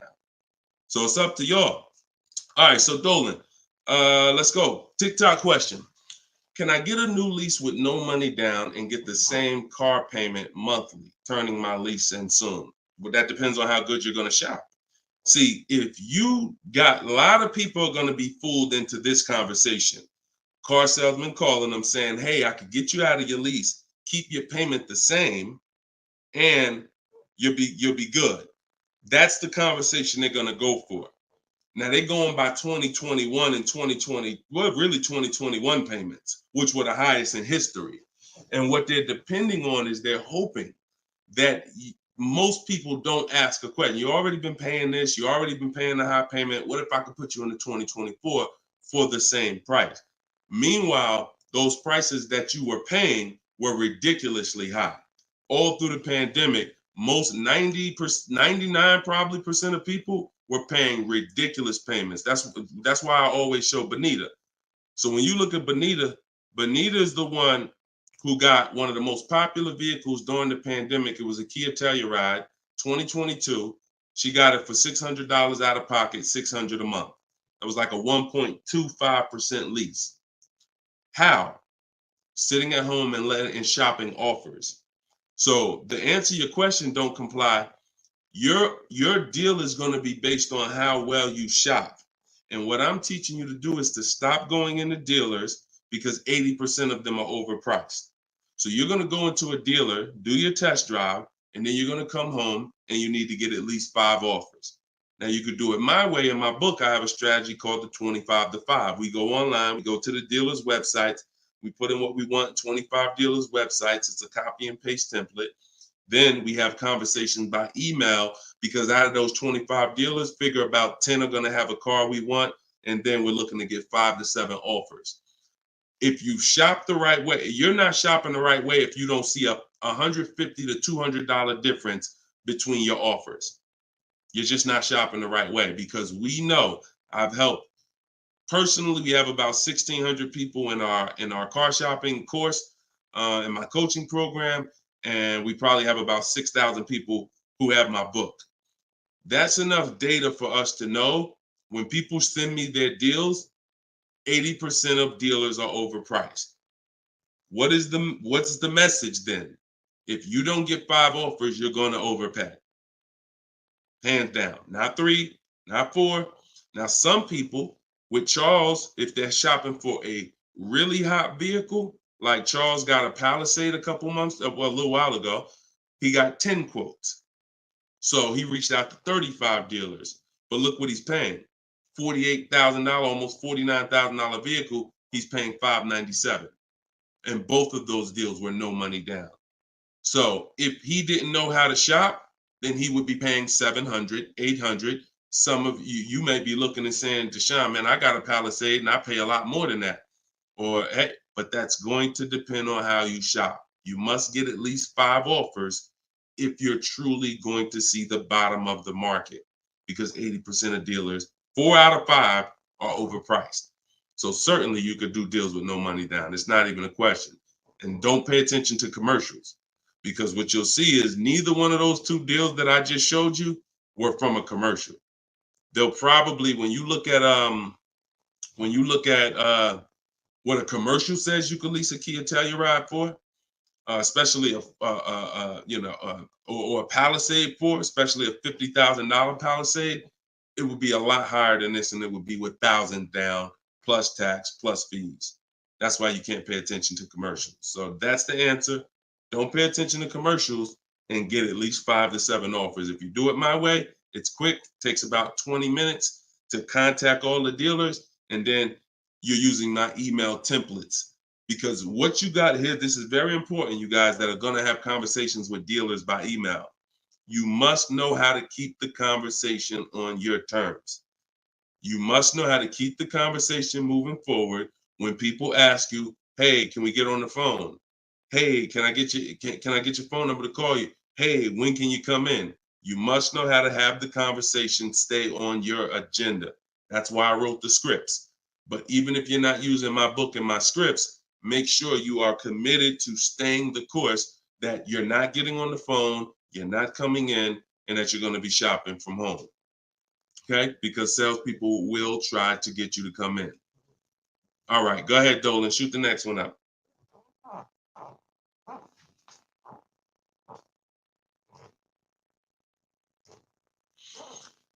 Okay. Hi, the dealer wants to run my credit card. I just watched one of your videos and you said don't let them do that. They want to run your credit card for what?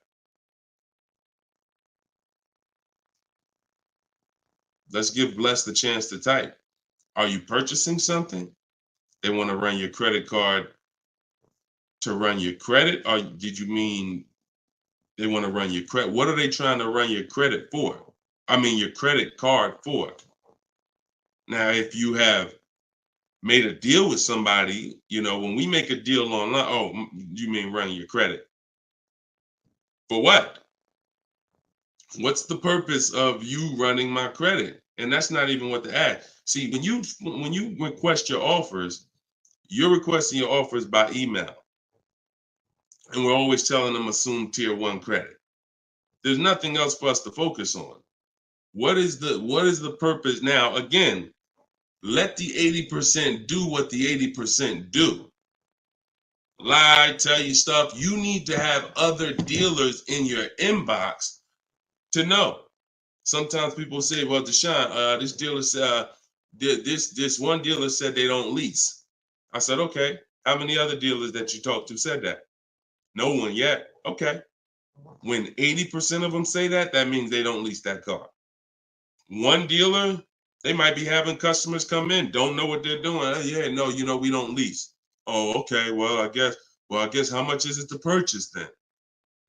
So let the 80% do what the 80% do. When we shop by the numbers, and when you shop by the numbers, you win, because if this dealer lies, the other dealer is exposed that they lied. So one dealer says I can't lease, and then 4 other ones give me a lease offer. Clearly, you were lying. So don't worry about what one dealer says ever. That's why you need to be having multiple conversations at all times. Trying to get my payoff, my car finance. Shoot Jerry's. Can you put Jerry's question up from Facebook here, Dolan? Okay, trying to get my payoff. Thank you, Dolan. My car finance company says contact dealer. Should I contact dealer? What the heck kind of broke leg, half-wit finance company you with if they telling you call a dealer for your payoff? What's the name of the company? What's the name of the company? You got to realize how the banks is in bed with some of these dealers, and you're going to understand that.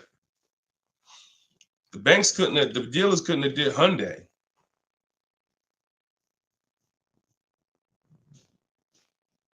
Why would they tell you contact the dealer for your payoff? Scumbag. I would call and speak to somebody else. The dealer has nothing to do with the car. If you don't pay that Hyundai, you don't pay your payment for 3 months, is the dealer coming to get the car, or is Hyundai coming to get the car? No, forget about the dealer. The dealer is just a franchise. They're there to sell you the car and put the deal together. Once you drive off, it's between you and the bank. It's between you and the leasing company. So why would the bank be telling you to go to the dealer? It's kind of like they're sending you, all right, so if you're calling for your payoff and the dealer says, oh, well, I'm going to charge you this much and this much and this much, because people will try to get their payoff, or people tried to buy their leases out, which is a terrible idea in most cases, but people were doing it and dealers were charging them a lot of money on top of their payoff, charging them fees on top of the payoff to buy their own lease. So I would call Hyundai and I'd ask for somebody else. I literally try to escalate that. Can I speak to a manager? Can I speak to somebody? Why are you telling me to call the dealer when the dealer is not who? The dealer has nothing to do with the car anymore at all. From the day you bought it, it's between you and the bank. You're the one that I owe. Why can't you tell me my payoff? And I would speak to somebody until I can get somebody on the phone who can give me an intelligent answer. That's ridiculous. That's ridiculous. TikTok quiet today. Y'all quiet on TikTok, boy. What's going on? Are y'all gonna send questions in? Let's keep them coming from Instagram then. TikTok, y'all usually be the ones sending the most questions. Let's go. What's up, Ron? What's up, James? Let's go. Type in your questions if you want. Let's go. We'll be here for about an hour. Deshone got the ebook.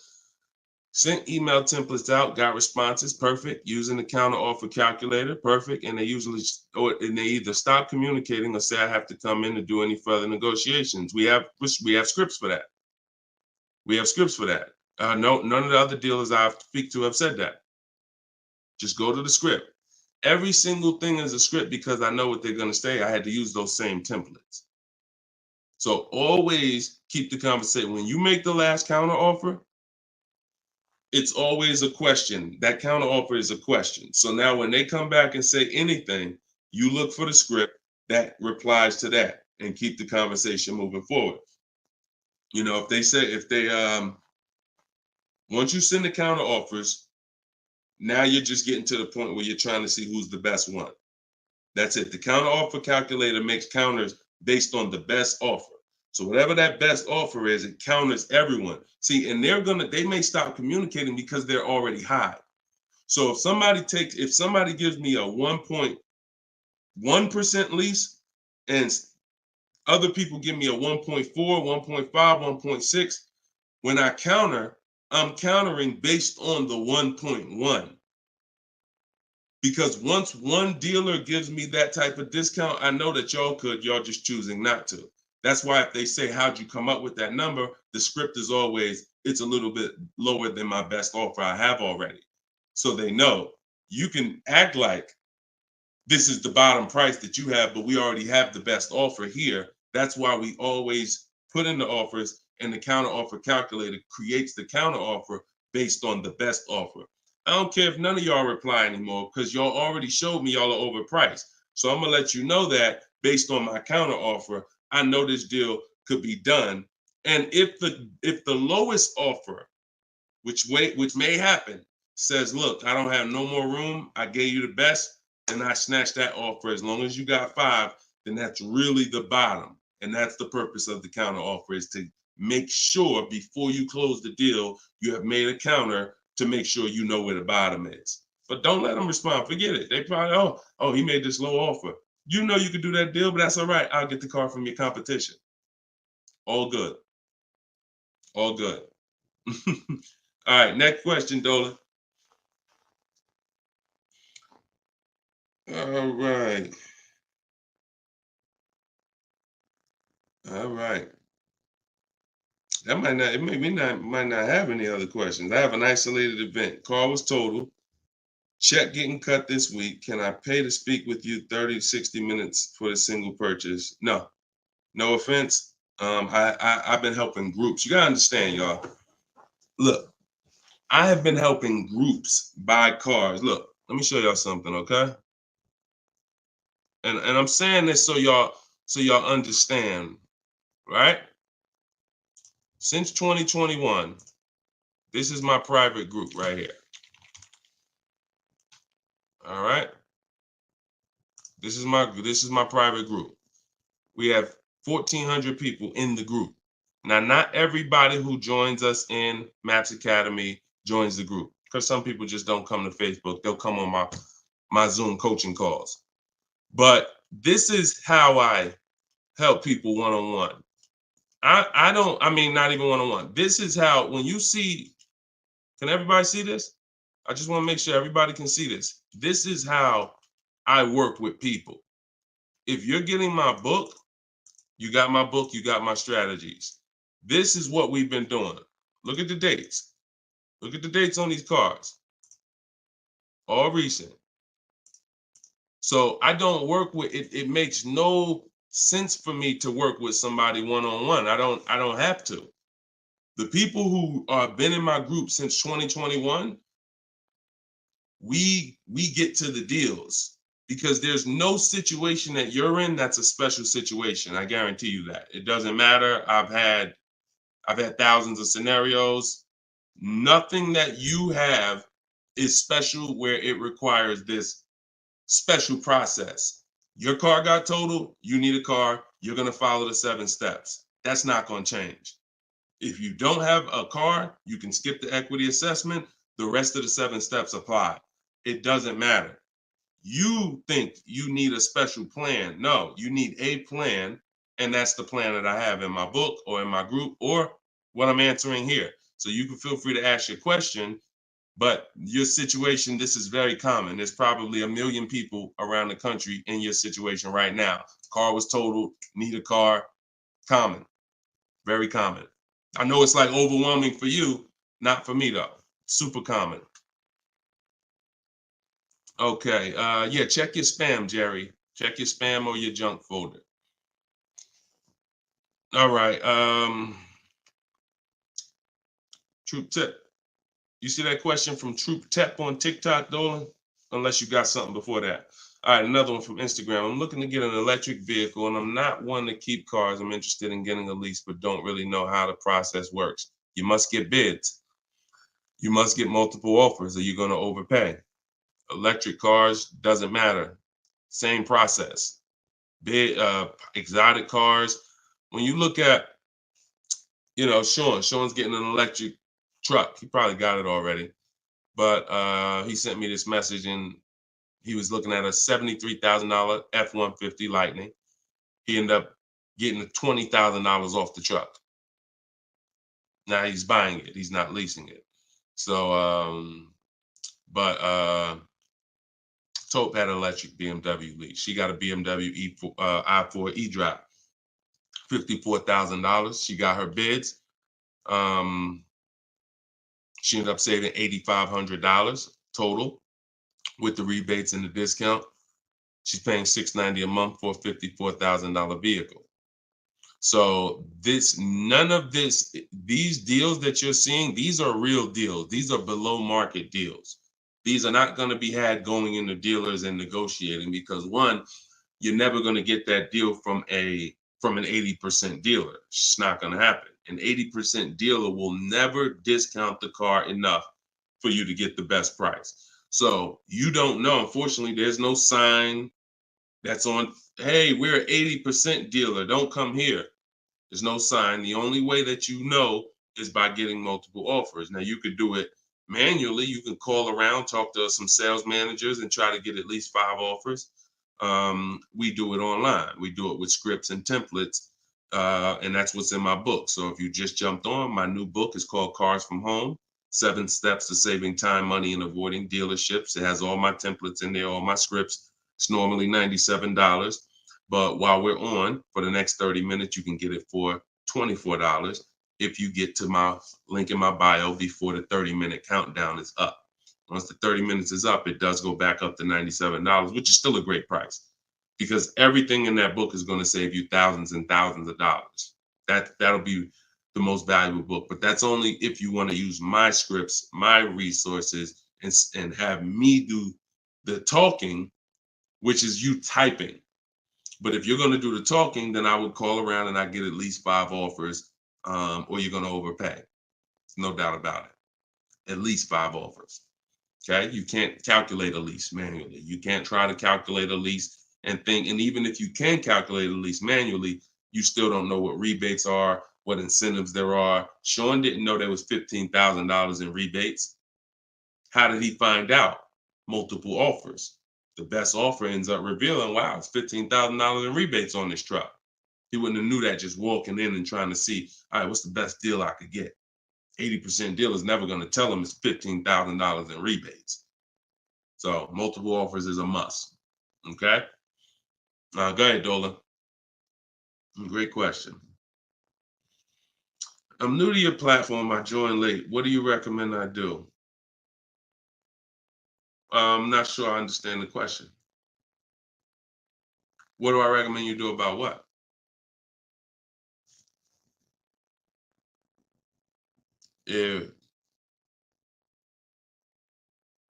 Yeah, Troop Tap. Send a follow-up question to that because I don't really know what you mean by that. What are you're new to my platform? Are you talking about this show? Just be a little bit more specific with your question. Let's see if we can get you an answer. Swagger at Instagram says, I have an S550, still owe 40 grand. I plan on paying it off by summer 2025. Should I trade it for an S63? Run a race and start another race. The whole nother race. So you buy a whole car, spend years to pay it off, throw tens of thousands of dollars at it, pay it off, and then go trade it again and do the same thing over and over again. Next time with a higher price car that you will throw more money at. This is the problem. You don't understand leasing. That's the problem. See, there's no way to make that make sense. You still owe 40 grand on the S550. You're trading in your cars while they're still losing value every year dramatically. This is what we call the depreciation curve. If you've been on the show, you've seen it before. If this is your first time, this is how you understand what's going on with your car. This is the unseen expense. So when you buy that S-Class, it's losing thousands of dollars every couple months. And then you're see, there's three kinds of people. People who get great lease deals. Well, I'm not going to say that. People who lease, people who buy and keep long term, and they keep long term so that they can avoid the depreciation. And then there's people who are stuck in this middle right here. This is 2 years, 3 years, 4 years, 5 years, 6 years, all right here, when your car is losing the most money. So what you do is, see, it has nothing to do with how you paid for it. You can pay cash, doesn't matter. When you take a loan, now you're financing this depreciation and you're losing more. But when you say, all right, I bought this S-Class, now for the next 6 years, it's going to lose tens of thousands of dollars, and then I'm going to turn around and I'm going to trade it. You never get to a point like where you can win for the purchase. See, some of you've been taught paying off the car is the win. No, it's not. Paying off the car is not the win, because if the car is still losing value like this, if this is the way it's still depreciating and you get rid of it anytime while it's like this, you lost. You lost. The key is to keep the car so where the depreciation starts to look like this. So now, if you were here and you had a 10-year-old S-Class or 11-year-old S-Class, maybe it's worth 10 grand. And maybe a year from now, it's worth 9,500. It's not losing that much value anymore. You outlived the depreciation. That's when you win. That's the purpose of the purchase. There's nothing else important about purchasing because it's expensive. There's nothing else important about purchasing. No other benefits, in my opinion, about purchasing other than I can get to the point where I get here. I can pay off the car. What does that matter? It's still depreciating. I'm losing thousands. Now I'm gonna go trade it in, and I'm not gonna get anything for it because I'm replacing the car in its deepest depreciation phase. And I just haven't learned about leasing. I was taught not to lease. So that money you're tying up, when we were in Mercedes, a great deal on an S-Class. A great deal on an S-Class would probably be, they did them a couple times a year, probably could get one for about 13 and change. That was like a great deal, right? So 13 and change, you're talking, dividing that into the MSRP, which was about 110, you're talking, okay, 1.2, 1.25, 1.3% lease on an S-Class, great deal. Now, y'all know I always teach the steal is under 1%. You're really not going to ever see an S-Class lease under 1% unless they just really want to get rid of them, but that's really never going to happen. 1.2, 1.3, 1.5 is the max. You're paying too much for a car you're leasing. But I want to give you a scenario. At $1,500, you're still under what you're paying for your car. See, because if I walked in and I wanted to lease a brand new S-Class, if I lease it and I'm paying $1,400 a month, then I'm driving a $115,000 vehicle, right? Now, if I decide I'm gonna buy that same $110,000, $115,000 vehicle, every $1,000 is about how much per month, everybody, if you know. Some of you seen the video, some of you talk. Every $5,000 on a that you're going to borrow on a loan is about how much per month? $100. Exactly. So when you look at a $120,000 vehicle, 115, that's a payment of $2,300 a month. No money down. See, we don't talk money down because money down confuses you. In a lot of cases, it confuses you. When you look at the deal with no money into it, no money, now you can start to see how much money you've kind of been missing. Evaluate the deal with no money. Then you choose to put money down if you want, but you evaluate it with no money. So now you got a brand new S-Class, great deal on a lease, $1,400 a month. You gotta buy that to purchase the same exact S-Class, $2,300 a month. And then you get people who might be like you, who say, you know what? I ain't gonna get a new one. You haven't learned about leasing yet. You say, I ain't gonna get a new one. I'm gonna get a pre-owned one. I'm gonna get a pre-owned one. And you look to get, instead of paying $115 for a brand new one, you look to get it for somewhere probably around 70. You look to get it for somewhere around 70. Every 5,000 is $100 a month. What's 70,000 cost on a payment, y'all? Every 5,000. So you're talking 50 grand, another 20, that's 400, that's 1,400 a month. That's 1,400 a month. So put these numbers together. Great deal on a brand new S-Class. 1,400 a month, leasing it. Great deal on a brand new S-Class, buying it. 2,400 a month, no money going into these deals. Great deal on a used S-Class, 70 grand, 1,400 a month for 5 years. Now here's where we jack it up. Oh, well, I'll just put some money down. I'll put like 15 grand down. I'm gonna take a 6-year loan, God forbid, 7-year loan, stretch the payment out, try to get that payment around 1,000 a month. You don't realize you can't change the numbers by putting more money into it. That doesn't change the actual overall. If 15 grand comes out of your pocket up front, that doesn't change the fact that of the numbers.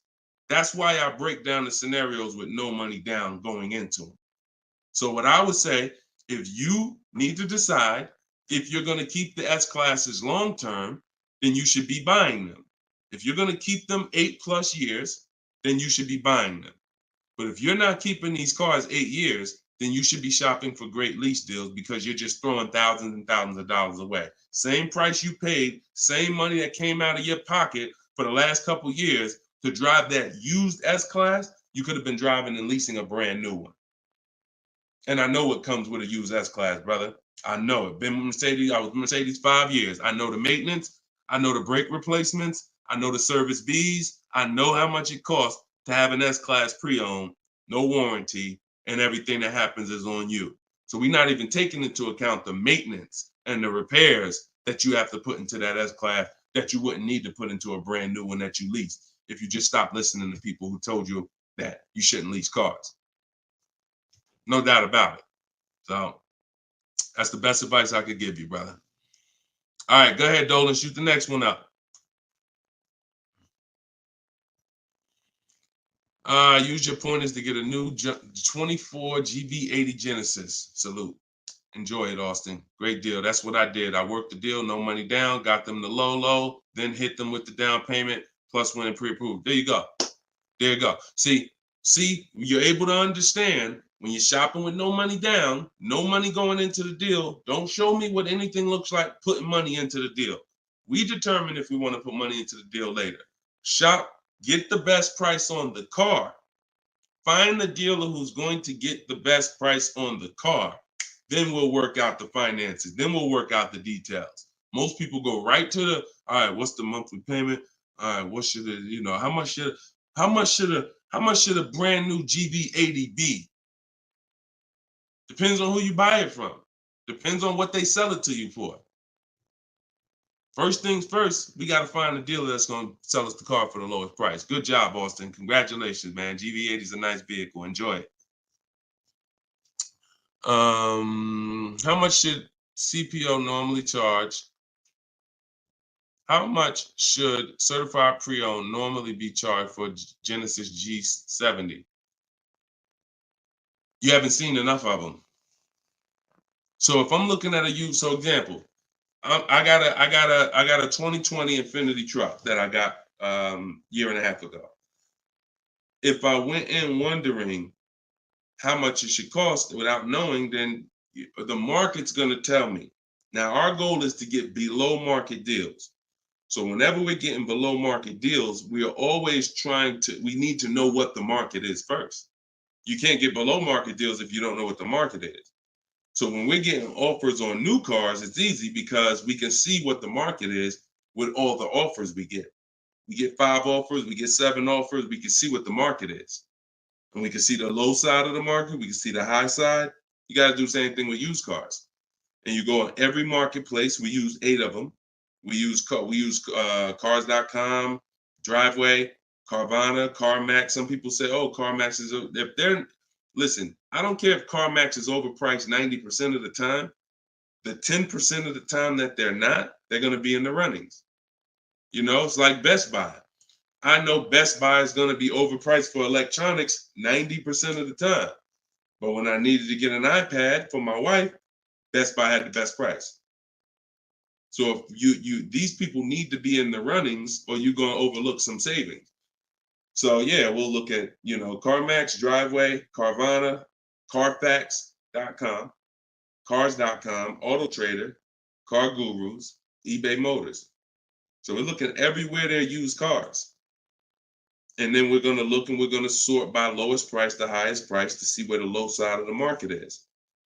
Then we do our narrowing down. I need to know what the low side of the market is. If it's 24, if it's 4, when I was shopping for my truck, the low side of the market was 30 to 31 to 32. That was the low side of the market.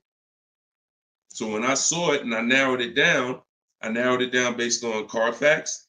This is how we narrow it down. This is my system. All in my book, all of what I teach, all of my live shows, this is our system. Narrow it down by title history, then service records, then accident history. Then we need to check the original MSRP. Can't get a good deal on a used car without knowing the original MSRP. How you gonna do that?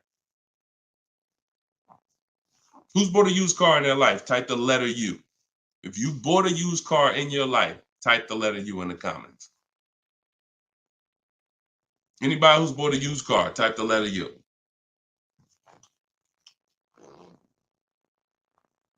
Okay, Cash, I see you. Andre and TikTok, I see you. Okay, Cash, all right. King of Rap, I see you. Okay, if anybody bought a used car, okay. How you get a good deal without knowing what the car was originally? I gotta tell you, I'm the bad news first person. I can lead you to the good news. I gotta tell you the bad news first though. Think about that. How am I buying something used knowing how much I'm saving without knowing the original price of the item? 2 reasons. 1, I need to know the original price to know what real discount I'm getting. 2, I need to know what's in the car. So when I narrowed it down to I had 4 Infinities that I had narrowed it down to. They were all white. They were all asking between like 31 and 32, similar price range. This is where we get in trouble at. I pulled the original window stickers of the cars. I see that one of them brand new was 46. One of them was 48. One of them was 52. And the one I got was 54.5, brand new. So I'm able to see the discount percentage. In my book, I call this the true value percentage. This is all that matters when it comes to price. And once you do the check and make sure it's a good car, title history, service records, accident history. Okay, now it's time to get to the money. I need to know what the car was originally. I know 54,000. This one I paid 31.8 for. I got a 42% discount. Now, if I would have took the one that was $1,000 less on the asking price, because I didn't know how to do this. Now I didn't know that one was only 48,000 brand new. So it's a smaller discount. It's probably only saving me 30 something percent. The one I got was 42%. Forget what the dealer's asking. The dealer was asking $1,000 more than the other ones I was looking at. But once I saw what the original price of the car was, I knew that that was the best value because you got the most expensive car brand new. Why would I take a car that has less equipment because they're charging $1,000 less for it? But it has 7,000 less equipment in it, 7,000 less features in it. It's the little things, y'all. It's not the big thing. It's the little things that you're missing. And this is what we do. This is why I'm here. And for those who are willing to listen, we teach you how to do it the right way. These things you haven't been taught to do. And once you hear it, you're like, dang, that makes sense, right? How the heck? Why wouldn't I want to know what the new price was? Don't even know what equipment's in the car. I knew the day I got the car, it was an edition 30. I saw the original window sticker, remote start, all these features, backup cameras all around, black mirrors. I saw all of that because I got the original window sticker. These are the things you must do. And the last thing we do is we verify there's no bogus fees before we go to the dealer. Because some people will be in the lowest prices online, but they have no intention to sell the car for that price. They want you, they're depending on you to come in because they know other people will, untrained, no strategy, walk right in. Hey, I saw the price online. Okay, yeah, sit down, sir. Let me do these numbers for you. Price goes up by $5,000. No intention. So you wasted your time.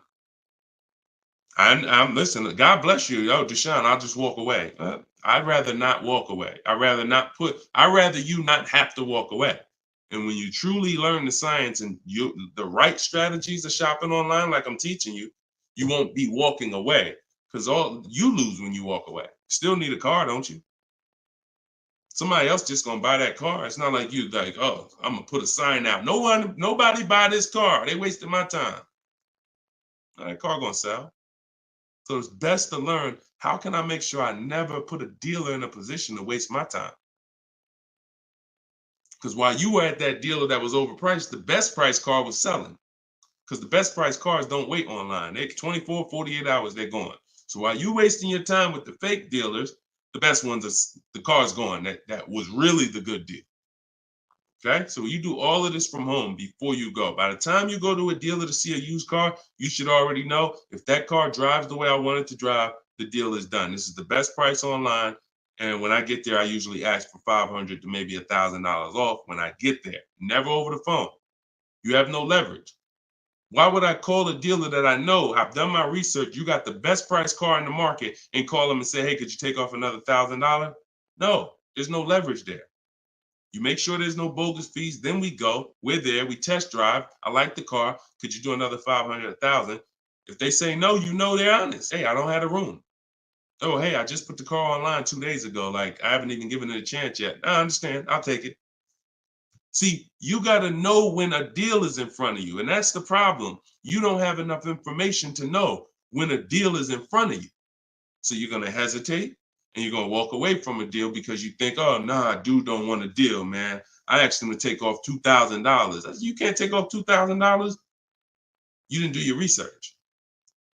Because dealers use a tool called vAuto. They know where their car is priced in the market. vAuto tells them where every similar car is priced at online.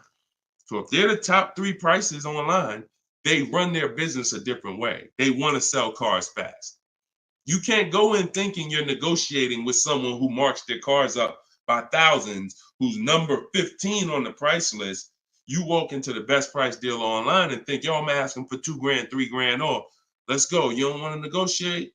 No, you got it. And when you do your research, you know where the best price is. And that's what I want you doing. I want you walking in, if you're shopping for a used car, knowing this is the best price car in the market. I verified there's no bogus fees. I'm going to drive it, and then I'll ask for a little money off when I get there. And regardless of the answer, I know I won. They split it with me, I won. They can't do anything more because they're the lowest already, I won. If they accept the offer because they're just like, listen, you drove down, man, let's go, let's get it over with, I won. Either way, I win. That's the name of the game. Thanks, Austin. I appreciate you, man. Go ahead, Dolan. Next question. Okay. Casa Day, could y'all keep, if y'all gonna spend some time with us on TikTok, can y'all tap the screen and just run the likes up for us so we can get TikTok, so we can make sure TikTok knows we're doing something big over here. They can send some more people over. Appreciate y'all. Yep. Thank y'all. I see them running up. Thank y'all. Every couple minutes, y'all just tap the screen. It just helps the broadcast. We appreciate you. This is from Facebook. Casa de Cel. Hi, I'm paying off a Land Rover. Blue Book says its trade-in is $40,000. That's garbage. So throw that out the window. Blue Book is trash. Blue Book is a marketing website. They don't buy cars. And so what you want to do is you want to get a real number, which is an offer. Your car is not worth what an algorithm says it's worth. Your car is worth what someone's willing to pay you for it today. So you want to go, this is part of our process. We call it equity assessment. There's 7 steps in my book. Once you decide leasing versus buying, that's step 1. Most important question is, am I going to lease or buy? Because you can't get a good deal on a purchase if you should have leased. No way. If you were supposed to lease because you don't keep your cars 8 years, but you bought, you have a horrible deal. You're going to lose it depends on the price of the car. You'll lose over 10,000 on a higher price car. You probably lose 4, 5, 6 grand on a lower price car, at least 4 grand, 5 grand. So that's step 1. Now, once you decide that, we move to step 2, which is the equity assessment.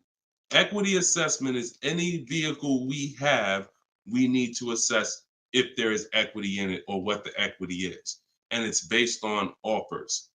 So when you go to Kelly's Blue Book instant cash offer, not KBB, not Blue Book, instant cash offer, Kelly's Blue Book, you're going to see that Kelly's Blue Book led you astray. In most cases, telling you your car is worth $48,000. Because this is when we begin to expose that Kelly's Blue Book was a marketing website and they would tell you anything. Kelly's Blue Book is owned by autotrader.com. What they began to do maybe 7 years ago is they begin to buy cars. So they didn't just give you there was a little button on here that says, we'll make you a cash offer. And I would do this with people in the dealership when I was there. They would come in and say, hey, Blue Book said my truck is worth $48,000. I said, oh, really? Well, and I explained to them that Kelly's Blue Book is an algorithm site, but they do have this feature where you can click a button and you go through a nice 5-minute appraisal and they'll make you an offer themselves. So now let's go through this and let's find out what they're going to offer you. And you go through the 5-minute appraisal and they make you a cash offer, and it's usually $2,000 to $3,000 less than what they told you your car was worth. So they'll send you into a dealer fighting for a number that's not real, and you're looking unresearched, unaware, walking out saying, oh, well, I know my car's worth 48. So that's why we don't use them. And again, the offer you're going to get is from them. So it's not even like, well, oh, we don't use Kelly's Blue Book. And then, no, we use Kelly's Blue Book, the instant cash offer tool. And you're going to use that. You're going to use CarMax. You're going to use Carvana. You're going to use Driveway. You're going to use AutoNation, Sell My Car. And you're going to use Car Guru, Sell My Car. And this will take you about 20 to 25 minutes. You're going to get 6 offers because everything we do is a bid. And then you'll know what your car is really worth. That's the first thing. Before you think about what you're going to replace the car with, let's get the real most money for your car. Equity assessment. So do that first. Okay? Yeah, Kelly's Blue Book is trash, but not the instant cash offer tool. But yeah, we would be sitting there and the person will have their printout, like a number like that, 48,000. And then we go right through it and they're like, oh, wait, now they only offer me 45.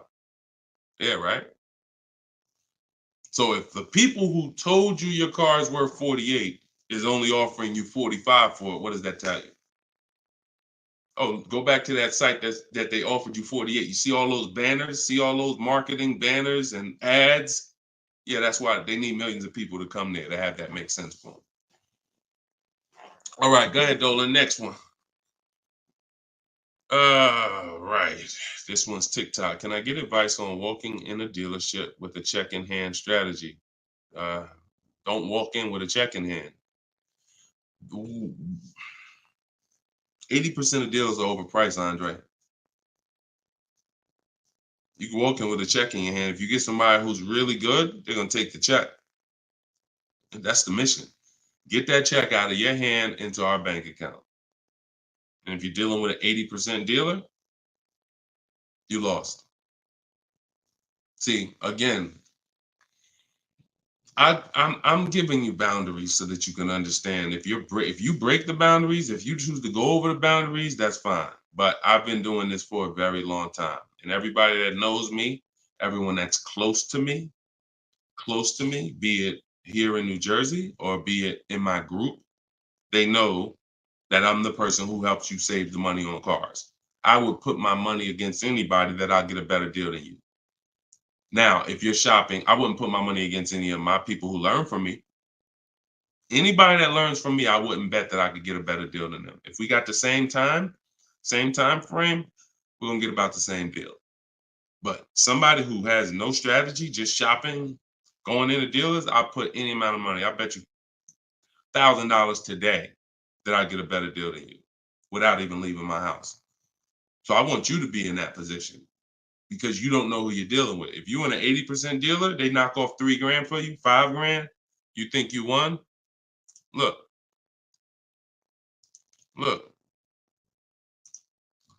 Kimberly. A little while ago, she got a Maserati. Posted this in the group. It was a $91,000 Maserati. She ended up leasing it for $944, but I want to show you the money breakdown. Before she accepted that offer, she had an offer of 20 grand off right here. So she had an offer on an 86, so pay attention to this. $86,000 vehicle, they were taking 20 grand off for her, 20,700 to be exact. She ended up going and getting a $91,000 vehicle for $944 a month. So even a better deal. So she ended up saving more than 20 grand, more than 21 grand. Why is this so important? Because if she would have went in and got excited, she'd have walked into a dealer, walked in, and somebody would have said, all right, listen, I know you're serious. Today only, I'll knock 10 grand off for you. 10 grand. She probably never heard that in her life. $10,000, you're going to take off the price of the car. Yeah, I knocked 10 grand off. All right. Somebody who's not educated, someone who's not researched, rather, someone with no strategy. Let's go. Let's sign that. And telling our friends, you know, they took 10,000 off from me. Until we get 5 to 7 offers, we don't know what the best number is. She wouldn't have saved over 21,000 on her brand new Maserati. So when we talk about this money is not hundreds. This money is thousands. Some of you, if you're buying luxury cars, tens of thousands, 5-figure deals that you are going to just leave on the table. Going in, that's some 1990 joint. Oh, walk in, check in hand. Yo, I got a check. Who wants to sell me a car? 1990. You're doing the same things that someone in 1990 did. Let that sink in. So what do? You stay home, you get offers from home. Now, all of you who are like, Deshone, I want to do it your way. I don't want to have to figure this out. Give me the roadmap. That's my new digital book, Cars from Home, 7 Steps to Saving Time, Money, and Avoiding Dealerships. All my scripts are in there. My strategies for leases, my strategies for purchases, my strategies for used cars, the bank bidding war, where we make banks and credit unions bid for our loan. We guarantee all the money that we want to guarantee that there was not a dime that we could have saved when we make our car deal. And the only way that's going to happen is through bids. When I sell my car, not trade it, I get bids. When I buy my car, I get bids. When I get my loan, I get bids. You walk in with that check, man, that check won't be in your hand very long. So everybody can get the book for 75% off. It's normally $97. But in my TikTok bio, click the link in my TikTok bio. You won't leave the broadcast, so you could actually come and catch the last couple minutes of the broadcast. But go there as long as you get there before the timer. It's 30 minutes. Once the timer hits 0, it's back up to $97. And if you're on Facebook or if you're on YouTube, we got a link in the comments section for you. If you're watching us on a television, then you can use your camera and you can scan the QR code and it'll take you there. Get your book for 75% off, and you'll have these strategies for the rest of your life. And I also update that book. Some people say, man, is the book available in print? There's too many things that change. I change scripts. I change templates I use, websites change, Vroom went out of business. I need a digital book. I can update the master file so that way you open this book a year from now and it's updated. So you'll see some of you got it 2 months ago and you open it today and you're like, wait, I see something a little different. Yeah, because I update the book regularly. So get your copy before. And even if it goes back up to $97 and you miss the welcome offer, what are you going to save? What do you really think? How much money do you think you're going to save using my stuff? That's what you should be holding me accountable to. I'm going to get Deshone's book, and I want to save the same amount of money Deshone would have saved on this deal. And when you see these people, Bonita, when you see Kimberly, when you see Sean, when you see Eddie, all these people I share throughout the shows, they're getting the same deals that I would have gotten. But they were just like you. They weren't in the car business 14 years. Frina, she just got this Jeep a little while ago. Look, 2024 Jeep Grand Cherokee. Look, $65,000 MSRP, $579 a month, 0.88% lease deal. I use all the scripts, contacted the dealer, I followed the program, used the scripts, contacted the dealer, sealed the deal. We're in a different world. So you either gonna come over to our world or you're gonna stay in your world. And your world is painful and expensive. Painful and expensive. Spending hours in dealerships, multiple visits, going back twice, 3 times. Painful. Every car deal I make is from right here where you see me at. I'm right here. Go ahead, Dolan, shoot the next one up. Austin, I see you. God bless you and everyone online. I have to get back to work. Thanks for checking in, man. Always enjoy the new car too. Because my payment is due in 15 days. Enjoy, man. God bless you. Swagger from Instagram says, is it smart to buy the vehicle after leasing it for 3 years? No, it's a horrible idea. You've already had the vehicle for 3 years. You're buying a used car now. So leasing and purchasing is an entirely different philosophy. When we lease, we're getting great lease deals. We're driving vehicles for pennies on the dollar compared to people who purchase them. All those lease deals. You saw Frina, that same $65,000 vehicle is $1,100 a month. Someone is out there paying, unless they put up a ton of money down, they are out there with that same Jeep that Frina just picked up and they're paying $1,000 plus a month for it. She's paying $579. Why? Because they said they don't lease? Well, you go ahead with your non-leasing stuff and pay double what I'm paying. Now, if you're keeping the vehicle forever, 8, 10, 12 years, in my book, I created the 8-year rule. The 8-year rule is when you begin to win as a purchaser, because that's when the depreciation is going to cool off and make sense. You can get some of this money back because the person who's leasing is killing you in terms of the money that's not coming out of their household compared to yours. They're killing you. So you now need to try to catch up one day. And if you catch up, the only way you catch up is you keep your car until the depreciation cools off 8 years, 9 years, 10 years, 12 years. And that's where you win. You can't do that with a lease. But keeping your car 6 years or 7 years is not anywhere near enough time for you to catch up to a person who leased and got these great lease deals. Because you're paying for the whole car. New car, used car, doesn't matter. A new car, you're paying thousands more than a person who leases. A used car, over 8 years, you're paying about the same money as a person who leases for a used car. So by the time you go and replace that car, if you kept it 8 years, your car's already 11, 12 years old, 13 years old. Person been leasing, been driving brand new cars. So there's no comparison. It's great lease deals are here, long-term purchases are here, and everyone stuck in the middle is just losing thousands and thousands of dollars. I'm sorry to tell you, but if I don't tell you, no one's going to tell you.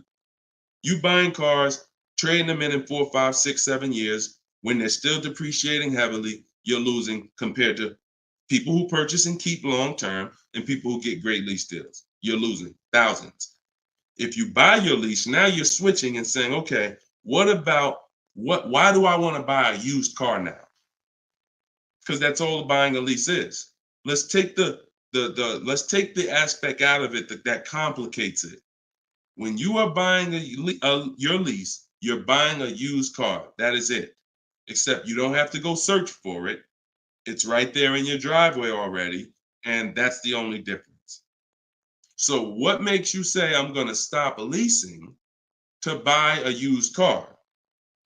You'd have to be saying I'm ready to keep something long term, 8, 10, 12 years. So if you're ready to keep something long term, then buy it. Because you're going to need to be committed to keeping it long term because you've already been driving it for 3 years. You've already been driving it for 3 years. So where are we actually going? You're going to look up in 3 years, 3 more years, and you're going to say, Dad, I had this thing 6 years now. Now, if you're like most people who buy their leases out, you're going to take a 6-year loan. Because in order to get a comparable payment to what you were paying for your lease, you're going to need a 6-year loan. So now you're going to look up that, just so you know, 6-year loan plus the 3 years you leased it, that's 9 years. Same car. Same car. So you're paying on the same car for 9 years. And then you look up in 3 more years and you're like, man, you know what? I'm ready to get out of this. Still got 3 years of payments left. Only scenario where you can pay on a car for 6 years, turn around and still have 3 years of payments left is when you bought your lease. Makes 0 sense. Makes no sense. Unless you're keeping forever. That's a different story. You want to keep it till the wheels fall off, then buy the lease. It's the only way it's going to make sense because you're paying so long on a car, the same car, you better be keeping it long enough to have it make sense. And that's not 5 more years. Your loan ain't even paid off in 5 more years. Buying your lease is a horrible idea for most people. Horrible, horrible, horrible idea. And it's just because what you don't want to shop. You don't want to shop. You don't want to get in the market. Old strategies, you're scared. New way, sitting at home, get bids, let the deals come to you. Because that's what I see. I saw tons of people buy their leases for the last 3 years because they were just scared to shop. Oh, it's not now here. I don't want to. We've been making deals since the pandemic. Deals been out here for people who shop and know how to get deals. So unless you're changing your whole philosophy, I'm stressing to you how bad buying your lease is. All right. This one's Instagram. If I'm searching for a car, but I want a specific trim, should I search the entire market for only that car and the trim level I'm looking for? If I want a specific trim, that's the reason why I use the 25 to 5. 25 to 5 strategy in my book is what we do for new cars and leases. Because when you walk into 2 dealers, it's another reason about not shopping this limited way anymore. If you're shopping from 2 dealers, all you have is what they have. If 2 dealers don't have the trim, you ain't got nothing. When we reach out, we're connecting with 25 dealers online. So if that car is out there, I'm giving 25 dealers. I'm shopping out of 25 dealers inventory. So if no one has it out of 25 or only 1 or 2 have it, now I know that car is just super rare. Or maybe it's about to sell out. Maybe it's like that happens sometimes where like the 2024s are all gone, but the 2025 haven't come in yet. There's only a few 2024s left. But yeah, I mean, we shop wide. We shop wide. Several people who are learning from me and you're getting deals, they drove. A lot of those people that I showed you throughout the show, they drove 45 minutes, an hour and a half to get to the vehicle when they're picking it up. Look at Sean. Sean specifically And this is how important. I'm gonna let someone else tell you why shopping this way is the best. Because he said, look, he saved. I said I said you're saving over 20 grand with the discount and the rebate. But the only way to know is this the best deal is to compare to the other offers. Because again, I don't know if you could look. I sold a Maybach back in 2015. It had a $20,000 rebate on it. So I don't know if the rebate is 15. What if they got a $20,000 rebate on that? Now that was a $240,000, $260,000 vehicle, but still, you just never know. So I said, if you're going to compare it, you're going to compare offers. He said, yes, I got about 15 quotes. He said, I couldn't find anything under MSRP. He ended up expanding his search to 150 miles to find this deal. So he's driving probably 100 miles somewhere. I doubt it's all the way 150 miles, but maybe he's driving 100, 120 miles. But look what he's saving, 20 grand. So we don't do local because you only buy your car once every couple of years. So you buy your car from who makes you the best offer. You service your car from where it's the most convenient. Yeah, we drive to get our deals because most of the time the dealers that are near you, they feel like they own you anyway. So when they see the zip code, they think, oh no, we don't have to make, this person's local. This person's 20 miles away. No, we're not gonna do nothing crazy. But when those people who are 100 miles away from us see us pop up on their computer, and they're like, oh wait, we could take a deal from our competition. All right, let's do this. Sometimes they'll beat the deal that your own local dealer won't get. Your local dealers are charging you the most money. Local dealers are hands down most of the time charging you the most money. Everybody close to you, because they just like you close. You ain't gonna shop. The statistics show you shop 2 dealers before you make a deal. That's what the statistics show. Look. Right here. Let me show you something. When I tell you, look, no offense, I wouldn't be trying to help you if I could, but I got to keep it real to you. This is all stuff we know about you. Look, how many dealers does the average person visit before buying? 39% future car buyers plan to visit at least 3. They won't, because the actual statistics show 4.2 websites a person visits, and then it's 2. It's actually 2. Hold on. Let's see where it's at. Only 1 in 3 potential. The answer's 2. I ain't got to tell y'all. People say, oh, I plan to visit 4 dealers. You ain't visiting no 4 dealers. You're going to get tired. Time you get to the 3rd one, you're going to be like, okay, this is getting old fast. I think we could get it over with. 2 is the answer. So if the industry knows that you visit 2 dealers before you make a deal, why would I give you a great price? So when you're using what I'm telling you to use and you're sitting at home and you're talking to 25 dealers, you have 25 dealers in your inbox. When you're sitting at home and you're looking at all the used car market in a 150-mile radius of you, oh, now you're not the normal shopper. The normal shopper is going to get the normal deal, market value or over market value. That's what normal shoppers get, depending on how bad you are, over market value, depending on how unaware you are. But market value, over market value. That's normal. People with strategy, multiple dealers getting bids, below market. That's the difference. We shop wide. This local is dead to us. Local is dead to us, and it should be dead to you. I want you to kill it. All right? Kill that whole mindset. I don't need to buy my car locally. I'll drive into the next state. I remember Shonda last year, California, she bought a Volvo and she said to Sean, she's in our group, she said, everybody in Northern California, she said, my best deal, I think she was saving like $3 grand off MSRP. And she's like, but it's a dealer in Southern California though, that's taking like $6 grand off of me with my Costco rebate. I said, okay, what you gonna do? She said, I just bought a plane ticket, $79. I said, there you go. That's what I would have did. That's a sweet plane ride. I'm taking a plane, $79 to save 3 more grand than my local dealer was gonna give me up here.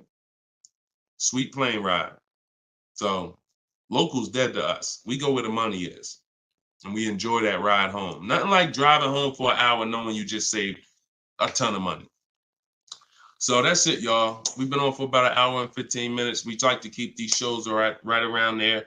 In my bio, I do have the link to when I'm going to be live next. So I'll make sure that, as long as we keep doing these live shows, again, it's going to be up to you guys. If you guys continue to show up, if you guys continue to tell your friends, then we'll keep doing the shows. But if not, we can certainly do the broadcast, because the broadcast, people get value out of them. So we've seen it, for the last 3-4 weeks since we've been testing this, we've seen people get value out of the rebroadcast. So what's the point in Deshone coming live regularly if people are going to sit and watch the rebroadcast? So, but if y'all going to tell people when we live and bring people and share, then certainly we'll keep the live shows going. But the entire show is sponsored by my new digital book, Cars from Home. So if you want everything I teach in one place, you got it right there. We don't hold back on this show. We don't hold back in my social media videos. That's why they're, thank God, continuing to be seen by millions of people. But that's for different types of people too. So whenever you're navigating all my social media videos and you're trying to piece it together, some stuff is in there for high mileage drivers. Some stuff is in there for used cars. Some stuff's in there for leasing. Some stuff's in there for negotiation. Some stuff's in there for how to format your deal. So you're trying to piece all this stuff together. If you say, Deshone, I want this all in one spot, step by step, that's my new digital book, Cars from Home, 7 Steps to Saving Time, Money, and Avoiding Dealerships. And you can get it for 75% off in my TikTok bio, in my Instagram bio, or in the comment section on Facebook and YouTube. Also in my bio is a link, and we'll put one in there in the comment section as well, is a link to my masterclass that I did. It's called Everything You're Doing Wrong Buying, Selling, and Leasing Cars. So that's an on-demand class. You'll need about an hour. We go very deep on leasing versus buying there with scenarios. And I go over 23 mistakes that most of you are making. And, if you're going to really save money on your next car and every car, you're going to need to stop making those mistakes. So that is in my TikTok bio and my Instagram bio as well. And you can certainly just get in where you fit in. I make the information available. Get it how you want it. Just get it. All right. I'll see y'all on the next show. God bless you.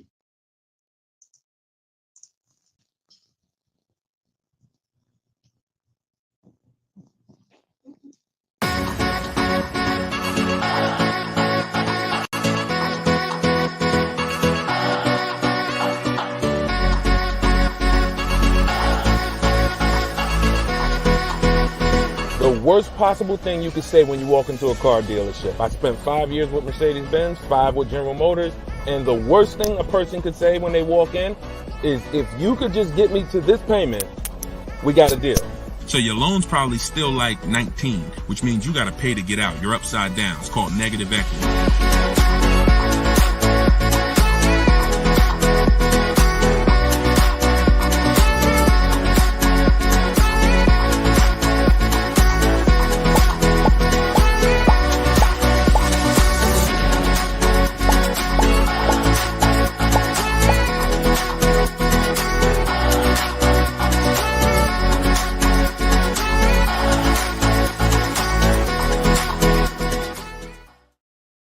What's going on? Welcome, everybody.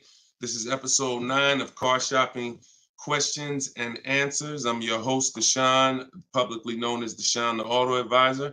We're live now on 4 platforms: TikTok, YouTube, Instagram, and Facebook. And this is our live show. It is Tuesday at noon. We do these shows throughout the week to make sure when you are ready to get car shopping information that no one else is going to give you, you know where to come for it. So you guys can start typing your questions while I take care of the housekeeping. We have Dolan in the background who'll be bringing your questions in. Shout out to the people running the likes up on TikTok. Appreciate y'all tapping the screen. I'm the author of the new digital book, Cars from Home, 7 Steps to Saving Time, Money, and Avoiding Dealerships. And I feel it's only right to start this show with two reports I got, which were great. I had somebody write us and talk about the deal they got on this 2024 Mazda CX-90. MSRP was $44,820. They got a $6,500 discount from home. Shout out to you, Tiffany. I appreciate it. This is what we do. And when we think, when we launched this live show a few weeks ago, my plan was my prayer rather was that people would take the book, use the book, write me your success stories so we can feature you here and feature your deals. These are below market deals. These are not advertised deals. And she got this by handling the process from home, getting multiple offers like we teach. We also had Barrett write his review on Goodreads. So we were 4.94, almost 5 stars. Book is outstanding, a must-have for anyone seeking to buy, lease, or even sell a car. It's presented in a very professional, easy-to-follow, step-by-step manner that covers every situation from buying, leasing, cash, credit, good, bad. Although I've purchased and leased several cars in my lifetime, I learned new tactics to obtain the best value for my money, and it even has a wish list, yes, to help you separate your wants from your needs. Come on, Barrett. Appreciate you so much. Everybody who wants to get your copy of Cars from Home, it's normally $97, but for the next 30 minutes, you can go to my TikTok bio or my Instagram bio, or we have a comment pinned for you guys on Facebook and YouTube, and you can get your book for 75% off. So you won't pay the normal $97. You'll pay $24. But once that timer hits 0, your price is $97, which is still a great price. So now that the housekeeping is done, we can start with the questions. And if you got the first one, Dolan, feel free to bring it in while I put the banner up for those who want to get their book. Okay, is it better to shop online or in person? Well, you have no leverage in person. In person, you're competing with a person who negotiates every day, 2-3 times a day throughout the week. You're no match. I don't care how good you think you are. The best trained professional is just going to be better than you. And that's because they do this every day. Now, the second reason it makes no sense for you is because from a leverage position, you can't put them against their competition. You don't know where the real bottom is. And so you're going to overpay. And even if you get a good deal, who's done this? Be honest. You leave the dealership and you're like, you think we did okay? You think we could have got a little bit more? Think we could have got a little bit more off? That's called buyer's remorse. That's the seeds of buyer's remorse. Anytime you wonder if you could have got more money off, that's buyer's remorse. So we never wonder, and the way you don't wonder is by shopping online, getting multiple offers from multiple dealers, letting people compete for your business, and then choosing the best one. And if you really think about this, this is how you shop for everything in life. This is how you shop in the grocery store. When we go into the grocery store, we're not looking to try to not overpay for the spaghetti sauce, right? We're not looking at hoping that we don't overpay for the grapes today, or let's use for the potato chips we're going to buy, because we already know there's so many options and there's so many people that are competing against each other to sell us something. And that is how you guarantee your best deal, when you have multiple people competing. So when you are leasing a car or buying a car, you need to get at least 5 bids. When you are buying a used car, you need to be shopping wide. You need to be shopping within 75, 100 miles of you. And that's a minimum. And then you need to be looking at all the websites that have used cars, so that by the time you make your decision, you've seen so many options, so many offers, that you have 100% peace of mind. Now, that's just when it comes to buying the car. When it comes to replacing your car, because some of you know there's a word we don't use, it's a T word. It's 2 words we don't use. One is trade, one is down payment. Because we sell our cars, we don't trade. You never get the most money for something trading it. I don't care what you have. You got a baseball card, You trade that baseball card for something, you're not getting the most money for the baseball card. How do you get the most money for the baseball card? Put it on the market. Put it on the open market and let the buyers come to you and see what the best offer is. Never going to be from a trade. Now, the only time we do have to trade is if you're in a negative equity situation. If you're in a negative equity situation, then, and you have too much negative equity, you're going to need to do a trade if you can't pay the difference. But other than that, you know, these are the things that these are the things I want you to etch into your mind. We don't trade, we sell, get bids. We get, when we get our loans, we get bids. And when we buy our cars, we get bids. That's how we guarantee that we get the below market prices that other people aren't getting. Okay? Go ahead, Dolan. If you got the next question, shoot it up. Okay, this one's from Instagram. What fees are included when you buy a car from out of state? I mean, if you're buying a car out of state, standard fees are, if you are purchasing a car, purchasing, not leasing, standard fees are tax, documentation, DMV. Tax, documentation, DMV. I've worked for a handful of dealers in my life. I've never once had fees that were outside of those fees. Never once. Shout out to y'all running the likes up. Could y'all keep running the likes up on TikTok? And shout out to the sharers. You know we appreciate you. Thank you for sending your friends. Thank you. Listen, you should at least be tagging your best friend. Whoever your best friend is, and hopefully we all have at least one. That's the person you should be tagging. They'll thank you.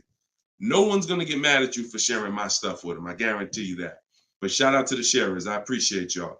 So when you are, so that's an indicator. Any dealership that is making up these fees that have run rampant over the last 4 or 5 years, prep fees, marketing fees, internet fees, low jacks, we call that padding the deal. You know, you're just packing on stuff, and what you're doing is you're leaving yourself room to negotiate. We don't like to buy from those dealers because those are 80% dealers. I saw somebody ask yesterday on the show, what's an 80% dealer? We didn't get a chance to get to that question. 80% of dealers will overcharge you. It's a competition. So what you're trying to do is find the dealers who are the best prices. And the 20% are the great people. They're the honest ones. They're the ones who are not afraid to compete. These are the people we want to buy cars from. And so once you find the honest dealer, but you can't walk in to find them. You have to sort for them. Because if me and you are standing next to each other on the street and there's 10 dealers in front of us, and they say to us, 8 of these dealers are overpriced. 2 of them are the best price, but there's no label on them. What's the odds that we're going to walk into the 2 that are the best price? Not really that good, right? But if we're at home and we're talking to all 10 of those dealers at once, we're going to reveal who the 20% is. So that is our goal. Our goal is to always find and buy from the 20% dealers, and we let them come to us through online bidding, through online shopping, never through walking in and dealing. Because if you're dealing, as I said, with a dealer who has padded that deal so much, you go look at that deal and there's $4,000, $5,000, $6,000 in made up fees to pad the deal. There's no amount of discount you can get where you're going to get a below market deal. They've just set it up that way. I could take off $5,000 for you, make you think you won. You're still not below market. So that's the psychological things you have to understand. And that's why we shop from home. All right, shoot the next one up, Dolan. Great question. All right, good question. I see Instagram coming through with some great questions today. Keep typing your questions. TikTok, if my lease is expiring, can I go finance a new car? Is there equity in my lease? Well, the first thing you need to do if you decide, well, first of all, you got a little switched up there. It sounds like you're trying to go from a lease to a finance. That's not usually normal. What's normal is you go from a finance to a lease. Because a lot of you who found out that you're not keeping your cars 8 years, you're breaking the 8-year rule, you're overspending by thousands of dollars because you were taught never lease. So a lot of you have found out over the last couple weeks of shows, or maybe you watch videos, or maybe you went to my masterclass and you found out that that was bad advice. Not only was it bad advice, it was very expensive. It has cost you more money than you should even calculate. It doesn't do you any good to calculate how much money you lost not leasing when you're not a long-term person. But that's the more common path, finance to a lease. To go from a lease to a finance is a different mindset. You go from getting cars, paying a very small amount to drive brand new cars, and then transitioning to a finance. So first step, my process is 7 steps. The first step is always to choose leasing versus financing. Good. Thank you, Mr. Silva. I appreciate you. Shout out to everybody tagging on TikTok. Appreciate you. That's the first step. I call that the most important question. So for everybody's on here who's car shopping, if you're car shopping now or you will be in the next 12 months, type me in the comments. Everybody who is car shopping right now, or you're going to be car shopping in the next 12 months, type me in the comments. And I'm going to give you the first word. And I want y'all to always, when you come on this show, be prepared to dialogue. Like, be prepared to dialogue. Have your hand by your keyboard. You're going to learn a lot more engaging in the dialogue than you will sitting back and just listening. Active learners learn better than passive learners. Okay? So now, all of you who said me, I want you to ask yourself, how many years are you keeping the next car? Because this is the lease versus finance question. This is the lease versus buy. I'm not going to say finance because some of you are going to pay cash. This is the lease versus buy question. How many years are you keeping the next car? Gary said forever. Okay, there we go. So that's a good indicator till the wheels fall off, Joseph on Instagram. I see you.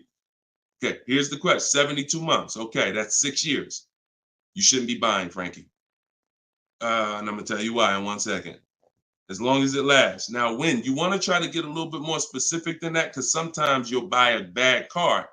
It only lasts 5 years, where if we know we're going to keep this thing long term, we want to make sure we buy a car that's a quality car.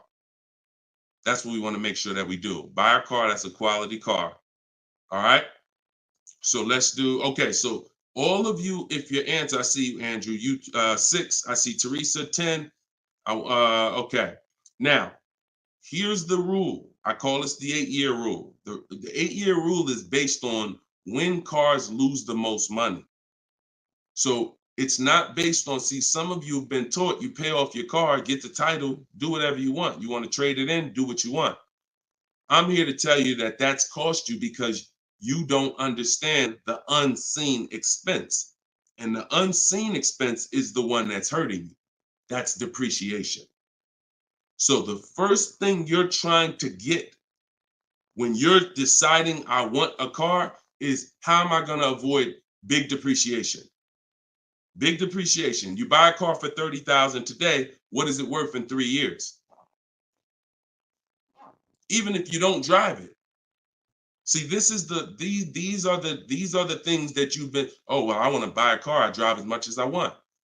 But even if you don't drive a car, if I sat a car right outside your house right now and said, Lily, this car is worth $30,000, and you said, Deshone, I don't need a car. I already got a car. And I said, but it's yours. Here, it's yours. It's worth $30,000. You don't drive it. You come back a year later. What's that car worth? Told y'all, stay by the keyboard. What's the car worth? See, we're going to dispel this myth right now, because some of you don't understand, because of what you've been taught, that you think, oh, if I buy a car, I could drive it. I don't pay for the mileage. I'm going to show you that not only do you pay for the mileage, you pay even if you don't drive it. See, look, Alvin said 24. Look, didn't drive it 1 mile. Days on Instagram said 24. Look, didn't drive it 1 single mile. That's probably accurate. So think about that. If that's many people will mention depreciating assets. That's a very common word, but we're now going deep on what that actually means. Depreciating asset means I purchase something, I acquire something, whether I use it or not, it's going down in value. If I use it more, it goes down in value more. So the first foundation that you need to get is leasing versus buying. This is why if you don't lease, but you should have leased, there's no way to get a great deal. Because when you get great lease deals, some of you seen Danielle. Danielle got an Audi A3, $44,000 car. She's paying $550 a month, no money down. So that's Danielle. So when you consider what that deal would, what that car would have cost her if she purchased it, no money down, probably would have cost her about $900 a month. $900 a month. Every 1,000, but every 5,000 is about $100 a month, depending on interest rates. 5-year loan. So foundation. So what you're trying to do is avoid the depreciation. Y'all know when I break this out, y'all know what this means. Some of you, if you're new here, you may not know, but this is what this means. This is how your car loses value year 2, year 3, year 4, year 5, but then it starts to level out. And what you want to get to, forget paying off the car. You could have paid cash for it. Doesn't change this. Deshone, I got a loan on it. Doesn't change this. This is the actual asset value. This is the car's value. Forget the loan that's attached to it. This is the car's value. So your goal in purchasing, if you want to avoid this, see, some of you buy cars, trade them in here. Trade them in here. That's 2 years, 3 years, 4 years. You're trading the cars in when they have lost the most value. And that's a losing formula. Now, there's 2 ways that we avoid this. One is long-term ownership. Who has a car outside? They've had it for more than 8 years. More than 8 years. Type me if you have a car in your driveway or in your household, you've had it for more than 8 years. Type me. I see you, Gary. Okay. Okay, I see you, Sergio. All right, more than 8 years. I see you, Twill. Now, this is where you win. Here's why. Your car is no longer losing value like this every year. Now it's only losing a little bit. Now it's only losing a little bit. You beat depreciation. See, the goal with a purchase is to beat depreciation, not pay off the car. You could pay off the car and still lose to depreciation because you replaced the car in the early life cycle. So if you are not buying the car with the intent to keep it long term, 8 years, there's no comparison to a person who's leasing. So there's 2 sides. One is the people like Danielle. One of the people who are like, Deshone, I'm not keeping a car 8 years. You should be shopping for aggressive lease deals, not normal lease deals, below market lease deals. That's what I teach. Or you should be purchasing, getting great deals, below market deals on purchases, new cars, used cars, with the intention to keep them long term. That's it. So that's all step 1. I call that the most important question. That my book is broken down into 7 steps. It's called Cars from Home, 7 Steps to Saving Time, Money, and Avoiding Dealership. Step 1 is the most important question. That's what we just hit on. It's the leasing versus buying, because you need to pick a side and you need to have a long-term plan based on what side you're picking. You can't be stuck in the middle. Stuck in the middle, you're going to lose all the money. You lose all the money stuck in the middle. Purchasing cars, flipping them in 3, 4, 5 years, you're losing all the money. Buying your leases out at the end, you're losing all the money because you're mixing the 2. Lease or buy long-term. This in the middle right here, that's the danger zone. Everybody clear on that? If we're clear, type clear. If we're clear, type clear. All right? This is Monday's live show. Wait, what day is it? This is Tuesday. Tuesday's live show, 12 o'clock. So whenever y'all don't see the banner on the show, then you know it's live. If you see the banner that says when we're live, then you know it's one of our rebroadcasts. But if you don't see the banner, that means we're live and you can start typing questions. All right, clear. All right, everybody's clear. Now let me hit the second part of Frankie's question. Okay, and for those who just came on, everything I teach is out of my new digital book. It's called Cars from Home, and you all can get it for 75% off. It's normally $97, but in my TikTok bio, in my Instagram bio, and in the comment section on YouTube and Facebook, we put the link there for you so that you can get your copy for it. You won't pay the normal $97, but you only got 30 minutes. It's a welcome offer. Once that clock goes down, to zero, your price is $97, which is still a great price. You saw how much money Tiffany just saved on her new Mazda, just using what's in the book. Saved herself, I think, $6,000. So go ahead. Oh, no. So, and then you move into the equity assessment. So once you decide, Frankie, which you already said you're only keeping the car 72 months, you should not be purchasing. Because if you purchase, we already went to what's going to happen. You can't win keeping that car 6 years and then replacing it. So you should now be doing your equity assessment, which is calling your bank, get your payoff, and then you're going to go to the cash buying websites. Don't use algorithm sites because they're worthless. Car Guru, Sell My Car, CarMax, Carvana, Driveway, AutoNation, Sell My Car, AutoNation, Sell My Car. 6 offers, 3 are from dealers, 3 are from online buyers, and these are the best offers you're going to get. They'll cut you a check the same day. That's our bidding system. That is how we do our equity assessment. We do not trade our cars in because we're not going to get the money that they're worth trading, which I hit on earlier.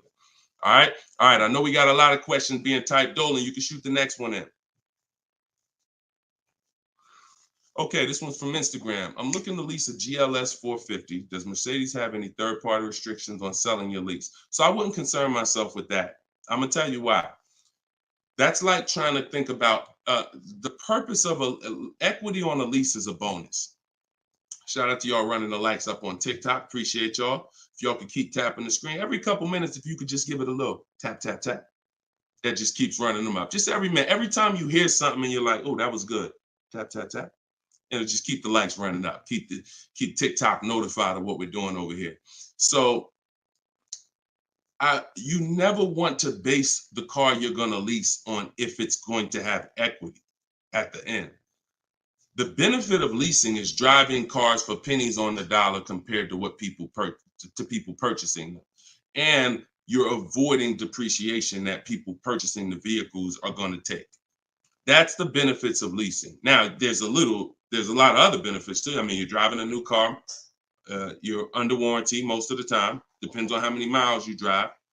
So if you drive, 12,000 miles a year, most bumper to bumper warranties cover that. If you drive 15,000, maybe you won't have a little bumper to bumper at the end, depending on what you choose. Mercedes has a 4-year 50,000 bumper to bumper. But the benefits of leasing are what I just laid out. Equity is a bonus. We don't want to look, equity is not something we ever want to base the vehicle we're going to lease off of. It just doesn't, it's too many market changes that could affect it. A car could have high resale values now, and then in 3 years it doesn't, which means any equity will be eliminated because of the 3-year-old used car market. So you don't want to shop like that. You don't want to shop like that. Focus on, and what I teach in my book is you're going to pick 3 vehicles. Good to see you, Judith. You're going to pick 3 vehicles because leasing, it's so easy to get a great deal purchasing. So easy. On a new car, forget about it. The bids, forget it. We're going to find the 20% dealers. In my book, I have all the scripts because I don't want you talking. Who'd rather get great deals without talking? Be honest. Who's not a good negotiator? You're not a good negotiator. Type not me. Like you just be honest. I don't ever want you to put yourself in a position where you need to talk. And if you start talking to somebody who's trained to talk and dissect and get information and then tailor a deal, you're going to lose. So in my book, everything is silent. The only people we talk to when we talk to people are managers, because those are different conversations if we need to have them. We're never talking to salespeople besides when we're coming on to test drive the car. We're never talking to salespeople because we just don't know who we're dealing with. So when we're online, we're always typing. That's why I say go online. My strategy is called the 25 to 5. We go online and we contact 25 dealers, go to their website. I have copy and paste templates in there that you just fill in what you want. But if you're going to do it your way, that's fine. But I'm telling you, you don't want to deviate from this format because you're going to get yourself in trouble and you're not going to get the results. You want to be able to connect with a large amount of dealers so that you could get 5 offers, at least 5, because 4 are going to be overpriced most likely, but 1 is going to beat everyone else. So, but when it comes to a lease, there is the lease program. that the dealer can't control. So if we don't know what a lease program is until we shop offers. So there's no way you can look at the residual value. You can look at all this money factor. I know some of you who are in the math, you're like, oh, well, I'm gonna just look at the money factor and see. You can't tell because it can have a high money factor, but it have some good rebates. The only way we know a great lease deal is to shop the market, get our offers, and then if the lease program, if the best offer doesn't get you under 1.5% with no money down, then it's a bad lease program. It's a bad lease program. In which case, we move to another vehicle. So I'm not going to ever co-sign leasing a bad vehicle a vehicle with a bad lease program. I've had all types of people hit me, Deshone, I'm looking at this Range Rover, man, but I did all the offers, and they'll be in the group. We have a private group, and I get to talk to people all around the country about this stuff. So they're like, Deshone, you think I should move on? I'm like, look, you could wait till next month, see if the program gets better, but I'm never going to co-sign signing a bad lease deal. You're paying too much money for a vehicle you're giving back in 3 years. So you're defeating one of the major benefits of leasing. So that's the only reason why we have to have 2 other vehicles that we like when we're leasing. On a purchase, no. One vehicle, pick it, get your bids. One dealer is going to blow everybody else away. But with a lease, you want to have 3 vehicles just in case it's a bad lease program. And if they got a bad lease program this year, maybe in 3 years when your lease is up, they'll have a good lease program. So that's what we do. It's too many cars out here. It's 400 cars out here. 40-something manufacturers competing for our business. Why are we going to get locked on one car? And the reason we're doing this, y'all, is because we're not shopping. You're not shopping. You're not taking the going out for the weekend and test driving cars seriously. You're about to drop 40 grand of your hard-earned money. You need to be, like I teach, shopping and not letting anyone disturb your shopping. If I'm looking for a car, I'll take a whole Saturday and go out or a Monday, and I'll go out and I'll drive 4 cars and be like, okay, that was fun. Don't sit down and don't talk numbers. So let me make that clear. Don't go in there and sit down at the desk and start talking numbers and get a proposal. No. Shop. Once you decide what you want, then we come home and we get our offers from home. All right. Go ahead, Dolan. Next question. All right. When you don't talk, I see a lot of you saying you're not good negotiators. Then you just got to stop talking. Stop talking and start making people bid. You're going to get better deals than good negotiators all day long. Heard you loud and clear on the rebroadcast. I'm here live. All right. Welcome, Jill. Looking for a car now. Profited on a sale, so coming in clean. Need to rebuild credit. Lease cheap car, finance car under 5-6 grand. It depends on where your credit is. If you're in the mid-6, I teach something called, profile over score.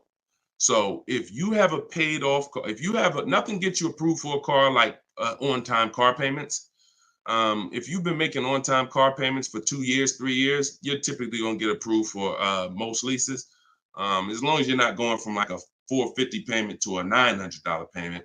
But if I'm in a state where if I'm in that mid-6s, 660, 670, I go for the lease. If I'm in the low 6s, then I go for what I call a smart car, which is the car to set you up to lease. So your goal is to get the least expensive car you can get a loan on, quality car. You want to go small as possible, and small as possible for you might be you need a sedan. You might need 3 rows. But I teach something, and that's what we were talking about when I posted that review that Barrett wrote for our book today. He was like, we get a wish list for needs versus wants, because oftentimes we confuse these. Needs are things you can't live without. I need to have this, or the car's not going to do what I need it to do. I need to have it.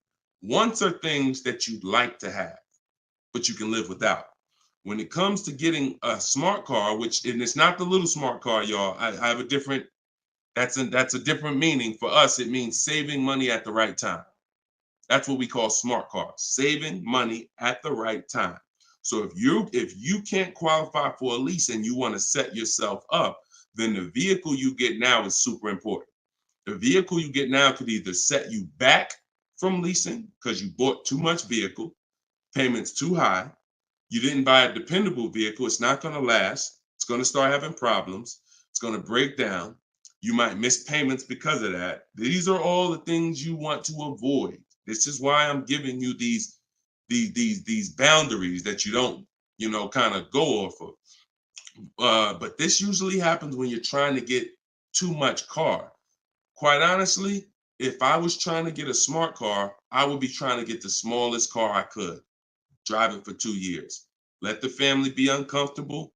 Listen, y'all, I know it's tight, but in 2 years, I'm gonna get out of this and I'm gonna drive off the lot in a brand new lease. So the key is the payment's gonna be low because those smaller cars are only 25 grand new, 28 grand brand new. When you get them used, you could get a nice one for about 10. Finance it. You don't have to take a 10-year-old one. So you want to get one that's relatively, good. It needs to last you 2 years, or the plan's messed up. So you get the smallest car you possibly can. You drive that 2 years. That's your sacrifice car, and then you flip out of that car. Well, after you have 2 years of on-time payments, you flip into a brand new lease, and then you're leasing new cars from now on. That's what I do, depending on your situation. If you're high sixes, mid sixes, and up, I go for the lease. If you're under that, then I would go for the smart car. Okay? All right, keep me posted. Good job. Just having a plan. Having a plan. Go ahead, shoot the next one up, Dolan. I forgot to tell you. Yeah, I see you, Jill, and keep that up. This is a different Jill, I think. This is a means to my dream car. I'm a patient. Yeah, I'm patient. My husband has the needs car. There you go. There you go. You can flex in 2 years. You can flex in 2 years. You do this right. You drive this car for 2 years. You don't miss any payments. Make sure when you're buying a $10,000 car and you finance it, payments are $250 a month for 5 years. You don't have to take a 6-year loan. You don't want to take a long loan on a smart car. You want to take a shorter loan, pay $250 a month. Now you're not going to miss those payments. Max at 300, depending on the interest rate, could go higher, 325. But the point is that's affordable. So it's not going to mess up the plan versus you trying to pull out in a $25,000 used car with a high interest rate. Now your payment's $575 a month. You get what I'm saying? So just stay focused, stick to the plan. All right. This is another Jill from YouTube, I believe. Buyout is, go ahead, keep that one up. Oh no, I saw that one. Get the one you just had up, Dolan, from the other Jill. Yep, thank you. So buyout is $36,000 on my 2023 Audi Q5. I want to lease a Range Rover Sport. Should I sell on my own or turn into the dealer? Doesn't look like, and I'm just going to tell you, this is not usually when we do an equity assessment. Now, if you can get out, break even, great. You're driving a 2023 Audi Q5. I don't know who told you that you could switch cars that fast, but it doesn't happen that way. And so the only time in history that we've been able to switch cars that fast is when there was a once in a lifetime seller's market, 2021, 2022, 2023. Once in a lifetime. Chip shortage, every single car was worth 5,000, 7,000, to some of the trucks were worth 10 to 15 grand more than they would normally be worth. Now, I told people back in 2020 that 2021 that was going to come to an end, and don't get used to this. But I told everybody who would listen, you need to cash out now because your vehicle is never going to be worth more today, never going to be worth more than it is today. But that's over. So if you may have cashed out, some people, you sold a car. If you sold a car back then, you can type, type dollar signs. If anybody sold a car from 2020 to 2023, and you got crazy value for it. Some people were like buying cars, and 2 years later, they got all the money back. I did that twice. I leased a brand new Jeep, 2018, and I sold it in 2021, and I made $8,900 after I drove it for 3 years. And my mother, I helped her sell her Mazda CX-5. She was a low mileage driver, and I helped her cash out. She made $10,200 after she drove it for 3 years. Made a video. I recorded her and my dad. They couldn't believe it. They couldn't believe that they drove a car for 3 years, turned around and sold it, got every single dollar they put into it back. And he was like, all right, man, I'm looking forward to doing this again. I said, Dad, this ain't gonna happen again. So enjoy it. You were part of a once in a lifetime market where you cashed out and you won. But we cannot base our strategy anymore off that. That's over, and you'll get in trouble financially trying to do this. So there is no setup where you could buy a car or lease it and in a year, 18 months, trade it, replace that car. Just not. Because we already talked about earlier, let's take a $50,000 car. A year later, if you don't drive it 1 mile, what's it worth? Didn't drive it 1 single mile, just parked it right outside your house. 43, 44, max, absolute max. So when that car is losing value like that, whether you bought it or leased it, the asset, it's what the car is worth. Forget about the finances attached to it. You can't, and look, if it's a Jeep Wrangler, if it's a car that has a high resale value, like a Jeep Wrangler or a G-Wagon, these are top 10 best resale values in the world, then all I'm gonna do is after I lease it, I'm just gonna sell it and I'll make the equity. But I'm not going to look to trade that car or replace that car in a year, 18 months, break my lease contract. Now you do your equity assessment, Jill. Call your leasing company, find out what your payoff is. You said it's 36. Now, if you can get offers higher than 36, then you can get out. Very simple. So get the offers from the companies that I mentioned about 15 minutes ago. I laid out the 6 companies. But when you lease, though, you must put no on those websites. It's going to ask you, do you have is the vehicle owned, leased, or financed? You want to put owned, because something triggers on their websites. They think every lease has a third-party restriction. Most of them do, but if you just want to find out what the market value is for your car, and if you could get out and make some money or break even, then yes, you can jump out, no problem. But if you see that your buyout is this and all the offers are below that, then what you're now about to do, even if you say, because some people will say, all right, well, I'm gonna walk in the dealer, see if they can work a better deal than that. No dealer is going to give you more than the online buyers. So if you run those online quotes and all of them are less than your payoff, all a dealer is going to do is take the negative equity and the desperation for you to get out and roll that negative equity over to your next vehicle because you're desperate to get out for no reason. So that's the real. You can do what you want. I would suggest you don't get out of your lease. You don't break a lease contract until you can financially do it, which means I can break even, I can sell, and I can get equity, or either break even. Break my contract, but I'm not coming up with a dime because a dealer bought my car and I'm out of this thing. That's the only way I'm breaking a lease contract. I'm not rolling negative equity. I'm not going to create negative equity in a lease to get out of a lease early for no reason. It just doesn't make financial sense at all. All right, no problem, Jill.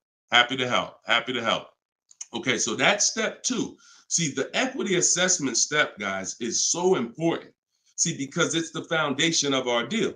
So when you look at step 1, the leasing versus buying question, how many years do you keep in the car? 8-year rule. That's step 1, super important. Foundational of your deal. As I said, you can't get a good deal if you purchase, but you should have leased. Impossible. You got a bad deal. I don't care how much money you get off. Now, second step is if I have a car to replace, I got to do an equity assessment because I need to know, is this car that I'm in going to be going to prevent me from making a move right now? Too much negative equity, I'm prevented from making a move right now. If I can get out, make some money, now I got some money. I can sell. I can put money in my pocket, put it in my bank. That means it's an asset. It's a blessing to me. So your car that you're in could either hinder you from getting a car or it can help you get the next car. That's why we always do the equity assessment before anything else. All right. I don't know why I'm frozen on Instagram. All right, go ahead back in, Dolan. Next question. Okay, now I'm back. I see. I'm just monitoring Instagram.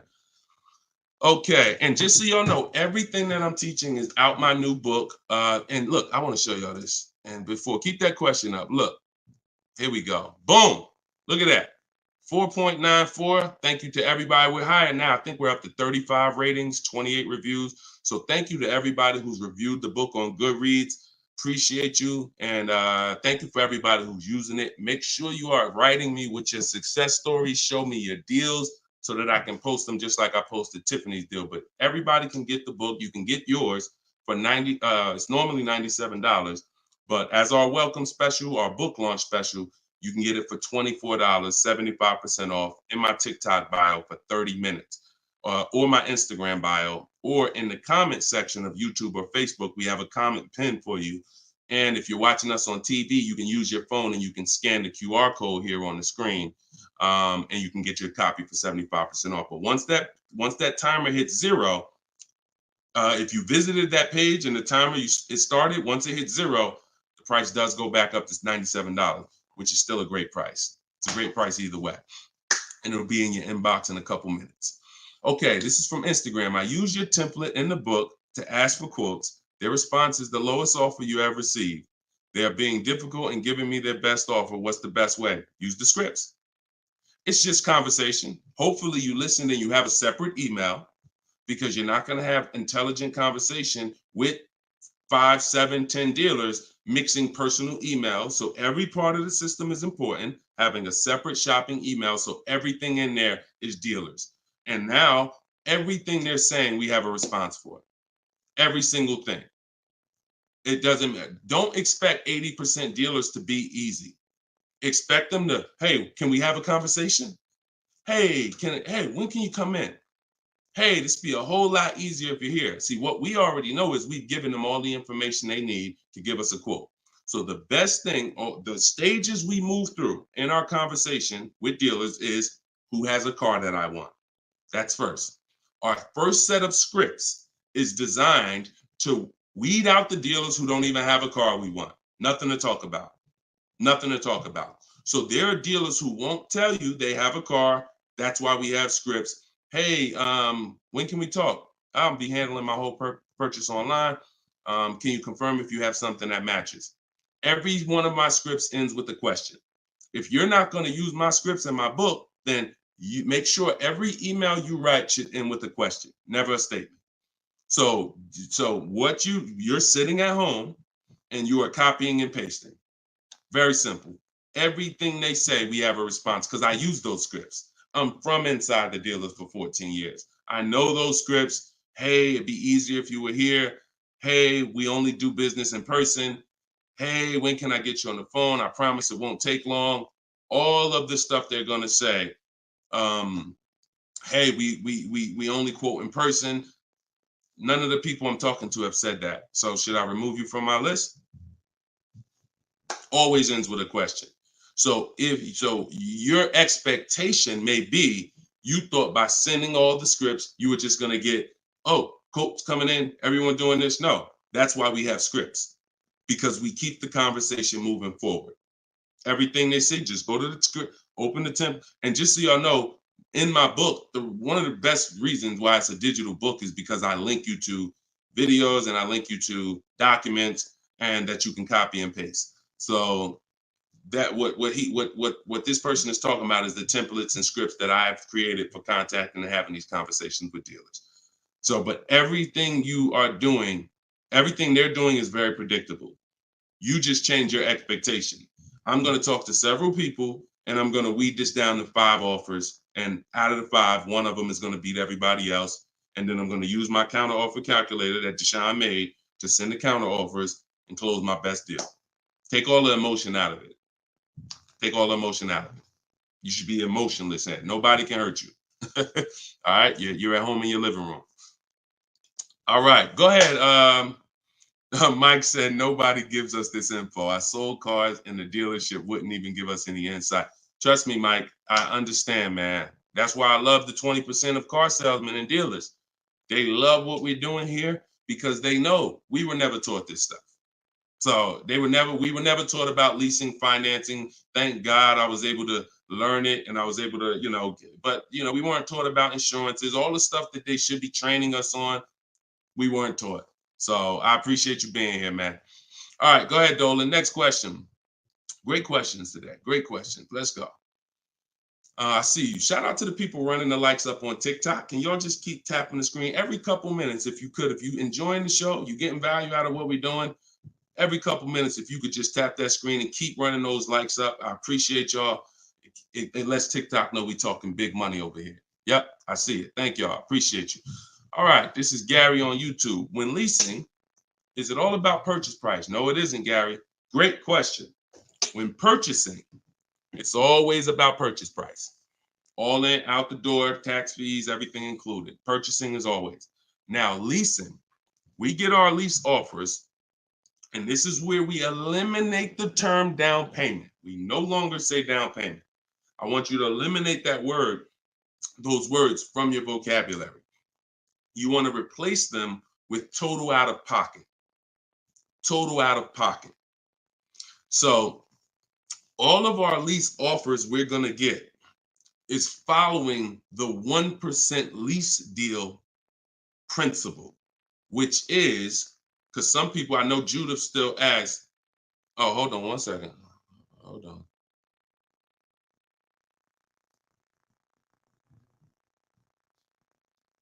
Okay, I think my wife's headphones hooked up to the broadcast here. Thank you for letting me know, Judy. So when we're getting, so the 1% lease deal rule is older than, it was around, I think, before I got into the car business at 2006. And what it was is if your lease payment was 1% or lower of the MSRP of the car, you stole a car. Stole a car. Example, I know if you've never seen a 1% lease deal, let me show you a couple. So this is Greg. Greg, look, first time posting here. I'm excited. My latest lease, graduated. Now we have a particular online, video library here. So when they say graduated, I have a coaching program, and but the steps are the same. So I always say get in where you fit in. Steps are the same in my book, in my video course. He said I followed the steps, set up a great lease deal, 36 months, 12,000 miles per year, all said and done. Monthly payments $527. MSRP is $56,275. So when you divide the monthly payment into the MSRP, you're going to get a number. Now, when you multiply that by 100, so I'll give you an example. Let me show you how this works. In Greg's case, I got my calculator up here. I would take 527, divide that into 56,275, which is the MSRP, not the selling price. Doesn't matter the selling price. The MSRP is how we gauge the value. Now, that's 0.009. Then we multiply that by 100, and that gives us 0.93%, which is what he put here in his post. So that's an under 1% lease deal. Look, it was a steal. I think someone messed up on the paperwork. No other dealer came close. There we go. Same thing with Freena. Freena just got a Jeep a little while ago. Look, her deal was better than his, my God. But it's a better lease program. Jeep had a better lease program at the time. So, I mean, she got a $579 a month lease on a $65,950 Jeep Grand Cherokee hybrid. Out of control. So this is how we're shopping. You want to follow the format of the 1% lease deal, which is I shop with 12,000 miles per year. If I'm doing 18,000, I'll adjust it later. If I'm a high mileage driver, who's a high mileage driver? You drive more than 20,000 miles per year plus. Who's a high type HM if you're a high mileage driver? All right, type HM. You adjust it later. 25,000 mile a year lease. You always shop with 12 because that's how we judge. I see you, Mr. Silver. That's how we judge. I see you, Ado Johnson. Or no, AD Johnson. Sorry. So still going to, this is still Gary's question. This is why we're not focused on the purchase price when we're shopping lease offers. We're focused on looking at the formula that we use to judge a great lease deal. And everything we do, I have 3 rules. 1% lease deal, I didn't make it up. That's a steal. In between 1% and 1.5%, that's a deal, because that's still better than a purchase. It's still great value. When you compare it to someone who's purchasing, they're paying tons more.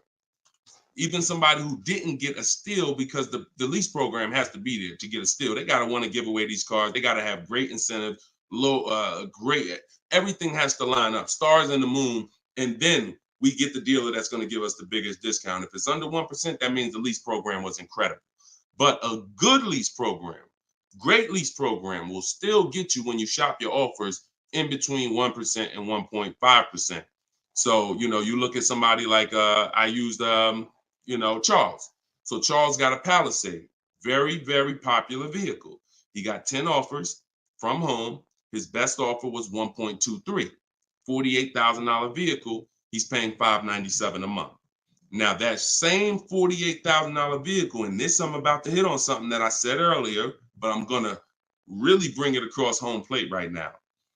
It's impossible to get a great deal when you purchase, but you should have leased.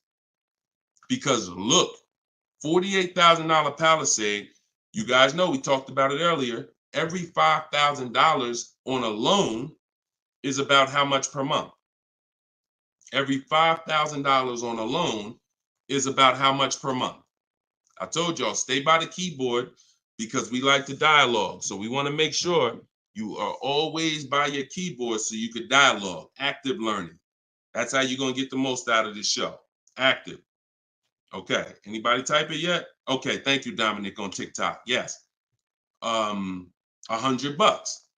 So that same Palisade that Charles is driving right now for $597, there are people who financed it, no money down, and they're paying almost $1,000 a month, $900 to $1,000 if they got a 5-year loan. If they took a 6-year loan, they're probably paying $8 something a month for 6 years. He's paying $597. So that's what I say. You cannot. And even when you have a good lease program and you get your offers, 1.23, 1.25, 1.3, great value compared to purchasing that car. You're avoiding the depreciation that someone who's purchasing is going to take, and it's no comparison. So, but there comes a limit. That's the third category. We got the steals, we got the deals, and then we got, no, I call this, it's time to chill. 1.5%. Above that, it's not a deal. There's no value there. There's very little value there. Now, no, there's no value. And I'm going to tell you why. Just add up all the payments. 1.5%, we're paying too much for a vehicle we're giving back. It's very simple. We're paying too much for a vehicle that we're giving back. When you take hold on, let me get rid of this. Put the banner back up for those of you who want your book at 75% off. Just scan it right there. Once you get above 1.5%, there's no value, because if you take a $40,000 vehicle, a steal at 1% is $400 a month. A deal is between 4 something and 6. That's 1 to 1.5. 600 a month. Now, above 600 a month, let's take 650. That's 650 divided into 40,000. 650 divided into 40,000. That's a 1.6 lease. I never signed it. Never signed it. I'm gonna tell you why. 650 times 36 months, $23,400. $23,400 I'm paying over 3 years for a $40,000 vehicle that I'm giving back. I paid more than half of the vehicle to give it back in 3 years. So those of you who always wondered what the 1.5% rule, I had to create it, because the 1% rule, a lot of savvy people knew about it. But I noticed There was no threshold for when a bad lease deal. When are we at a bad lease deal now? We know what a steal is, but what's the bad lease deals? And when I started looking at the comparison to purchasing and then the giving a car back, once you get up above 1.5%, there's no value in leasing that vehicle. Next. Clear? We don't sign bad lease deals. Only time we did that, I'm gonna tell you something. All through the pandemic, I had people making 5, 7, 10 grand. Kid you not, hundreds of them. If they were making that kind of money selling their leases, then that was the only exception. Some of them will take a 1.6 lease, put money down. Some of that big equity they had that they didn't even know they were going to have, they would put it down to lower their payment. But that was the only exception back then. I never co-signed somebody doing it now. Okay? There we go. Gary, Gary, in my TikTok bio, are you on my email list? Send me an email. You want the whole, you just send me an email and we'll make sure we get you in. And that's a special price, and I'll get you the special price to join us. Okay. I don't know how, can we communicate on YouTube? I don't think we can. I think we can only communicate. If you follow me on any of the other platforms, Gary, YouTube, TikTok, Facebook, Instagram, they allow those direct messages and we'll be able to see you. Just send me a message and I'll get you I'll have the team find some special link to get you in at that price. All right. MSRP, Todd, is always the bottom line. Okay, this is a great question. Hold on. We'll pull another question up, but I want to do Todd's question he just asked right here. He said, do you include freight and handling in the MSRP calculations? That's a great question. Very common. Let me show you this. When you are looking at the MSRP, y'all, leases and purchases of brand new cars, used car purchasing is different. But when you're shopping, we're always shopping based on the MSRP. So let me show y'all this. I'm actually going to save a window sticker right now, and I'm going to bring it onto the show. Hold on. All right, so let me go here. Boom. Check this out. All right, here we go. Hold on. It's loading. Boom. All right, so here's a window sticker. Now, these numbers can be a little confusing. We want to go right there. Right there. Total MSRP is all we care about. Right there. Total MSRP. Because you do pay for destination to get the car from the factory to the dealership. That's included. Like that's we pay for that. So it's no problem. We need to know. You don't want to account for any of these numbers up here before the option. It's always the bottom line MSRP, total MSRP. Now, if you ever see an addendum next to a window sticker, you see a handwritten addendum or a typed addendum that takes this total MSRP and it gives some other stuff next to it, we pay no attention to that. And in my case, if you're using what I'm teaching you, you would never even be talking to that dealer about getting a quote until you got home. So even if you go, the only time we would actually even see that particular dealer, that particular window sticker, is if we showed up to test drive the car and that particular one that we test drove just so happened to have the addendum on it. That's the only time we'd even see it. Quite honestly. It's no way, it's not even something, because we never talk numbers in the dealer. Your leverage is at home. Everything I'm teaching you is your leverage is at home. You can talk to multiple people from home. You can get bids from home. You can put people against each other from home. You're in control from home. You lose all of that sitting down at a car salesman's desk and going back and forth one-on-one. You can see the whole market at home. See, we get below market deals. I want you getting below market deals. There's no way for you to get below market deals without seeing enough offers to know the market. I can never sit down across the table from a car salesman and get a below market deal because I don't know what the market is. I only know what your price is. And every single one of your competitors is going to offer me a different price. Some higher, some lower, depending on who you are. And so I can only expose that information by being at home. But yes, everything we are doing is always based on that total MSRP, and that's how we do our calculations. Okay, great question. If everybody's getting value out of the show, could you type some dollar signs? Just type a dollar sign if you're enjoying the show so far. So if whenever you see this show, if you see the banner above us, then this is a rebroadcast. But if there's no banner, then we're live. So you can ask your questions, but you can always make sure that I always want to make sure that you guys have access to the live shows so that you can use them. But even the rebroadcast, if you're sitting on watching the rebroadcast, you're going to get the same value pretty much as somebody here live, because somebody's going to ask the same question you had. I can almost guarantee it. So I'm glad. I see a lot of dollar signs. Perfect. I see a lot of dollar signs. If you haven't subscribed to us on YouTube, please subscribe so that you can keep in touch with what we're doing here. And certainly, good job. I'm happy everybody's getting value. Go ahead, Dolan. We got a few more minutes. Post another question. Great questions today. All right, this one's from Instagram. I haven't had any car leases on my credit before. How likely will I be able to lease an $80,000 car? I have great credit. If you got great credit and income, then you could go for it. Great credit and income, you could go for it. Whether you have the car. Now, I'm going to tell you something. Mercedes did not want to be people's first lease. So there are snooty brands out there. I cannot tell you that because BMW may not be that way. Audi may not be that way.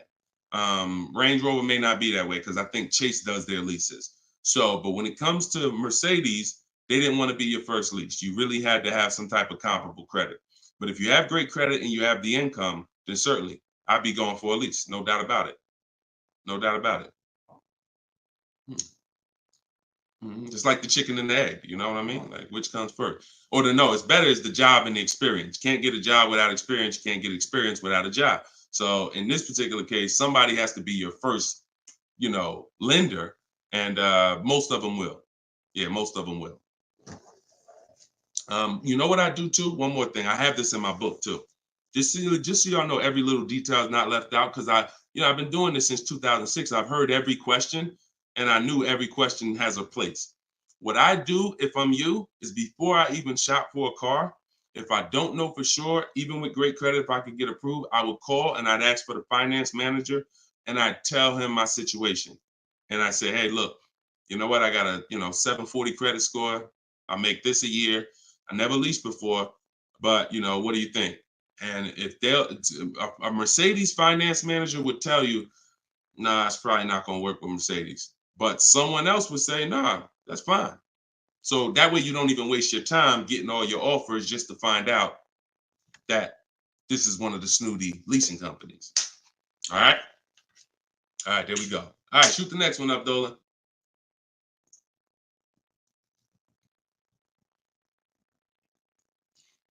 Jason Hughes from IG. 12 to 15K in equity. Great job. Okay. I mean, it's nothing you did, but if you got the equity assessment and you got bids, great job. Now, wait a minute. It doesn't sound like you got bids. And I'm going to tell you why. Because it wouldn't be an equity range. That sounds like an estimate. In fact, it doesn't sound like an estimate. It is an estimate. 12 to 15 is an estimate. When we get bids, when we do our equity assessment, we're getting bids and we're like, hey, I have $13,580 equity based on my highest offer from Driveway. See, get out of the ambiguity. Get out of the middle there. Let's get finite, definite numbers and stay out of these ranges and estimates, especially on things that take us 20 minutes to do. Call your bank, get your payoff, go online, CarMax, Driveway, Carvana, AutoNation, sell my car, Car Guru, sell my car, Kelly's Blue Book, instant cash offer. 20 minutes. Get your equity. 8 payments left, not keeping 8 years, now a good time to lease. 100%. 100%. There's no benefit in waiting. Listen, that is the path for a lot of people, Jason. A lot of people are going to discover what we're doing here, teaching by the numbers, not by emotion. And they're going to realize that not leasing has cost me money. Should I wait or should I just transition now? There's no reason to wait. There's no reason to wait. The only thing that would make you wait when you do your equity assessment is you have too much negative equity, you can't get out. That's the only time. Or you have a credit situation where you need to actually get your smart car, get a car for 2 years, rebuild your credit, and then go lease. Anybody else, no benefit. I'd be leasing tomorrow because I had a friend of mine, he's a close friend of mine. He's actually in my program. You know, he uses our stuff. And he's like, he had a Kia Telluride. Well, he had an accident. Vehicle got totaled. Now, he said, now I know the 8-year rule, Deshone. I'm going to lease this next one. He gets his bids.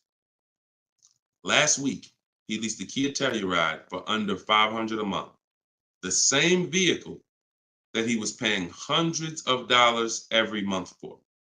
More. Hundreds of dollars more per month. I don't know what his payment was, but I know what a Kia Telluride costs to purchase. A $45,000 Kia Telluride to purchase with no money down is $800-900 a month. So he's literally under $5, no money down, when he was just paying hundreds more than that. So you're in the same situation. No point in waiting. Transition to a great value lease. Get your offers. You wish you could. You wish you would have did it sooner. All right. Go ahead. Next question, Dolan. Car brands will no longer offer V6. Buy the lease. Let me talk to this question on TikTok. Not right now. Get the next one. Go ahead, Dolan. Put the one you're going to put out. But get that question that this person just posted about car brands no longer offering V6s. Should he buy the lease? If you have one ready, though, put that one up. Deshone, will your book work for both lease and buy? Well, you know what? Let this person answer that for you because we just got this review. This book is outstanding. This is Barrett. And you can see all our reviews on goodreads.com. Must read, must have for anyone seeking to buy, lease, or even sell a car. It is presented in very professional, easy to follow, step-by-step manner that covers every situation. Every situation. Does your situation, Keith, fall under every? If so, we got you. Every situation from buying, leasing, with cash or credit, good or bad. Only thing that Barrett didn't put in there is used cars or new cars. That's in there too. So absolutely.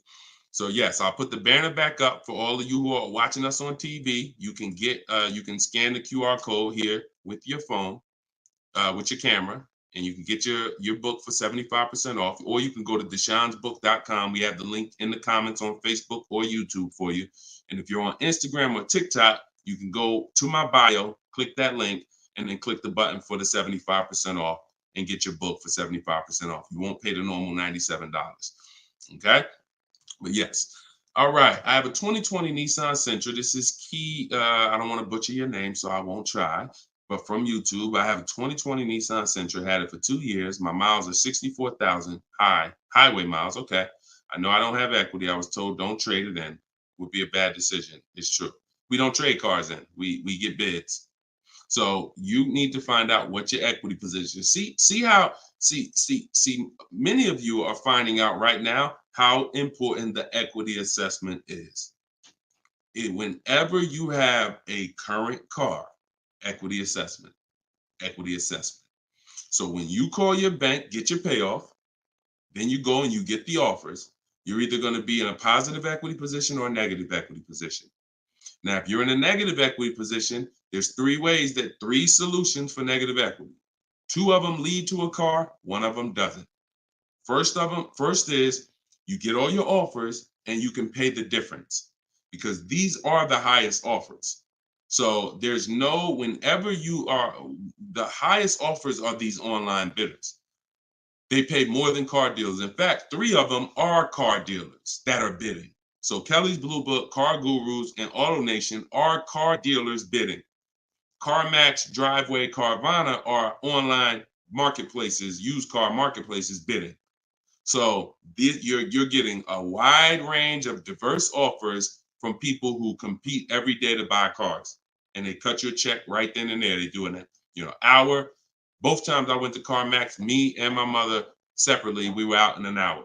I've had people who sold to Carvana, Kelly Blue Instant Cash Offer. They do their inspection.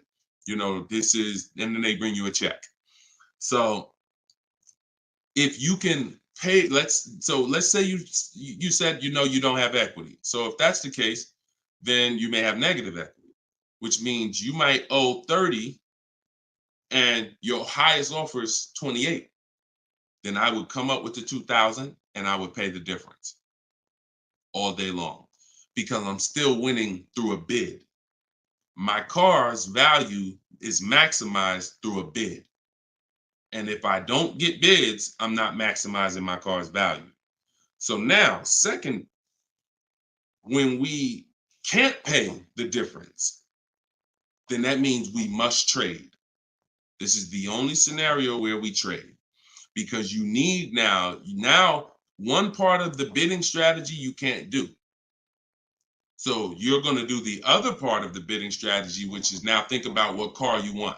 Okay, I want a Toyota Camry. Now I'm going to get my bids. I'm going to get the lowest bid, the dealer that's going to sell me the car for the lowest amount, and then I'm going to purchase from them. But before I can purchase, now I need to bring my old car into the scenario and ask them, how much is my old car worth to you? Now that's the winning dealer. You need them to bring that loan because you need them to carry that negative equity you have and put it on top of your existing deal. So you cannot depend on, don't even think that they're going to pay the amounts you had over here. Oh, Driveway was offering me 29. Yeah, you could tell them that, but again, they're not going to be able to pay that. They can't beat all their competition on the bid and then beat all the online buyers on the bid. So that's why I say your first option is always to pay the difference. Because you can win with bids there, you maximize, and then you do a separate transaction, you can still keep them separate. But if you cannot get bid, if you can't pay the difference, your only option is you have to trade that car in, and then you're going to let the dealer who you buy the car from wrap the negative equity into the existing lease. It's hopefully it's a lease because there shouldn't be any reason you're trading that car unless you just want a lease. To buy another car, unless you're saying you're keeping it 8 years, which, like I said, most people, I've been doing this for years, they're going from a finance to a lease. Now, one more scenario. I told y'all it's 3 ways out of negative equity. One leads to no car. You have too much negative equity and you cannot put it on top of the actual deal because banks have loan to value ratios. So if you have $10,000 of negative equity, you can't just slap that on top of a $30,000 or $40,000 car. It's going to be too much unless you put money down. So you can't if you got some cash, you can make the deal happen, but you're not going to be able to do a no money down deal because you're looking to have the bank approve the car, the tax, the fees, which probably another $1,500, and 10 grand of negative equity. And then you want to find that's too much because the dealer has to go to the bank and say, we know this car is priced at 40, but we'd like you to lend this person 54. They're not going to do it. They might lend max 50. So the more negative equity you have, if it's too much, you're either going to have to bring some cash to the table to get the deal done. And if you have no cash, you got to wait. You got to pay down the car. It's the only option. That's why I say, know the cause of negative equity. It's usually because you haven't leased. 99, I could tell you the way out. I just gave you the way out. That's in my book, 3 strategies for negative equity. But when if you don't know the cause and you just turn around and get another purchase and you're not keeping it 8 years, you're going to be in negative equity again and again. And there's plenty of people, and some of you, it may be you, where you're like, dag, Deshone, that's me. Every time I go get a car, negative equity, negative equity, negative equity. It's like a vicious cycle. And the solution is you need to lease. What's causing that is you don't lease. So you're overpaying by thousands of dollars. All right. So listen, y'all, we will be back. We like to do these shows twice a day. If you're on my email list, you'll get the notification. We like to get through as many questions as possible, keep this around an hour, 15 minutes. And so all of you, appreciate you coming. If you want every single thing I teach in one spot in a step-by-step format, that's my new digital book. It's called Cars from Home, 7 Steps to Saving Time, Money, and Avoiding Dealerships. And you can get yours for 75% off in the comment section on YouTube. We got a comment section that's pinned, deshonsbook.com. Same thing on TikTok. I'm the same thing on Facebook. But if you're on Instagram or TikTok, it's in my bio. There's a website right in my bio. Click it and grab your 75% off. You'll get it for $24 instead of the normal $97. Now, if you went there and that timer started, then certainly get there before it hits zero, because once it hits zero, you have to pay the $97, which is still a great price. So my goal for this book is to be the most valuable book financially that you've ever gotten. That is my goal. So use it. Write me with your success stories. Show me your deals when you pick up your cars. Write me, email me, Deshone, just like Tiffany did. I want all of you emailing me your deals so that I can share them on the show. All right. So we'll be back. We'll be back with the next show. This was episode 9. Thank you for coming, and I will see y'all on the next show. God bless you.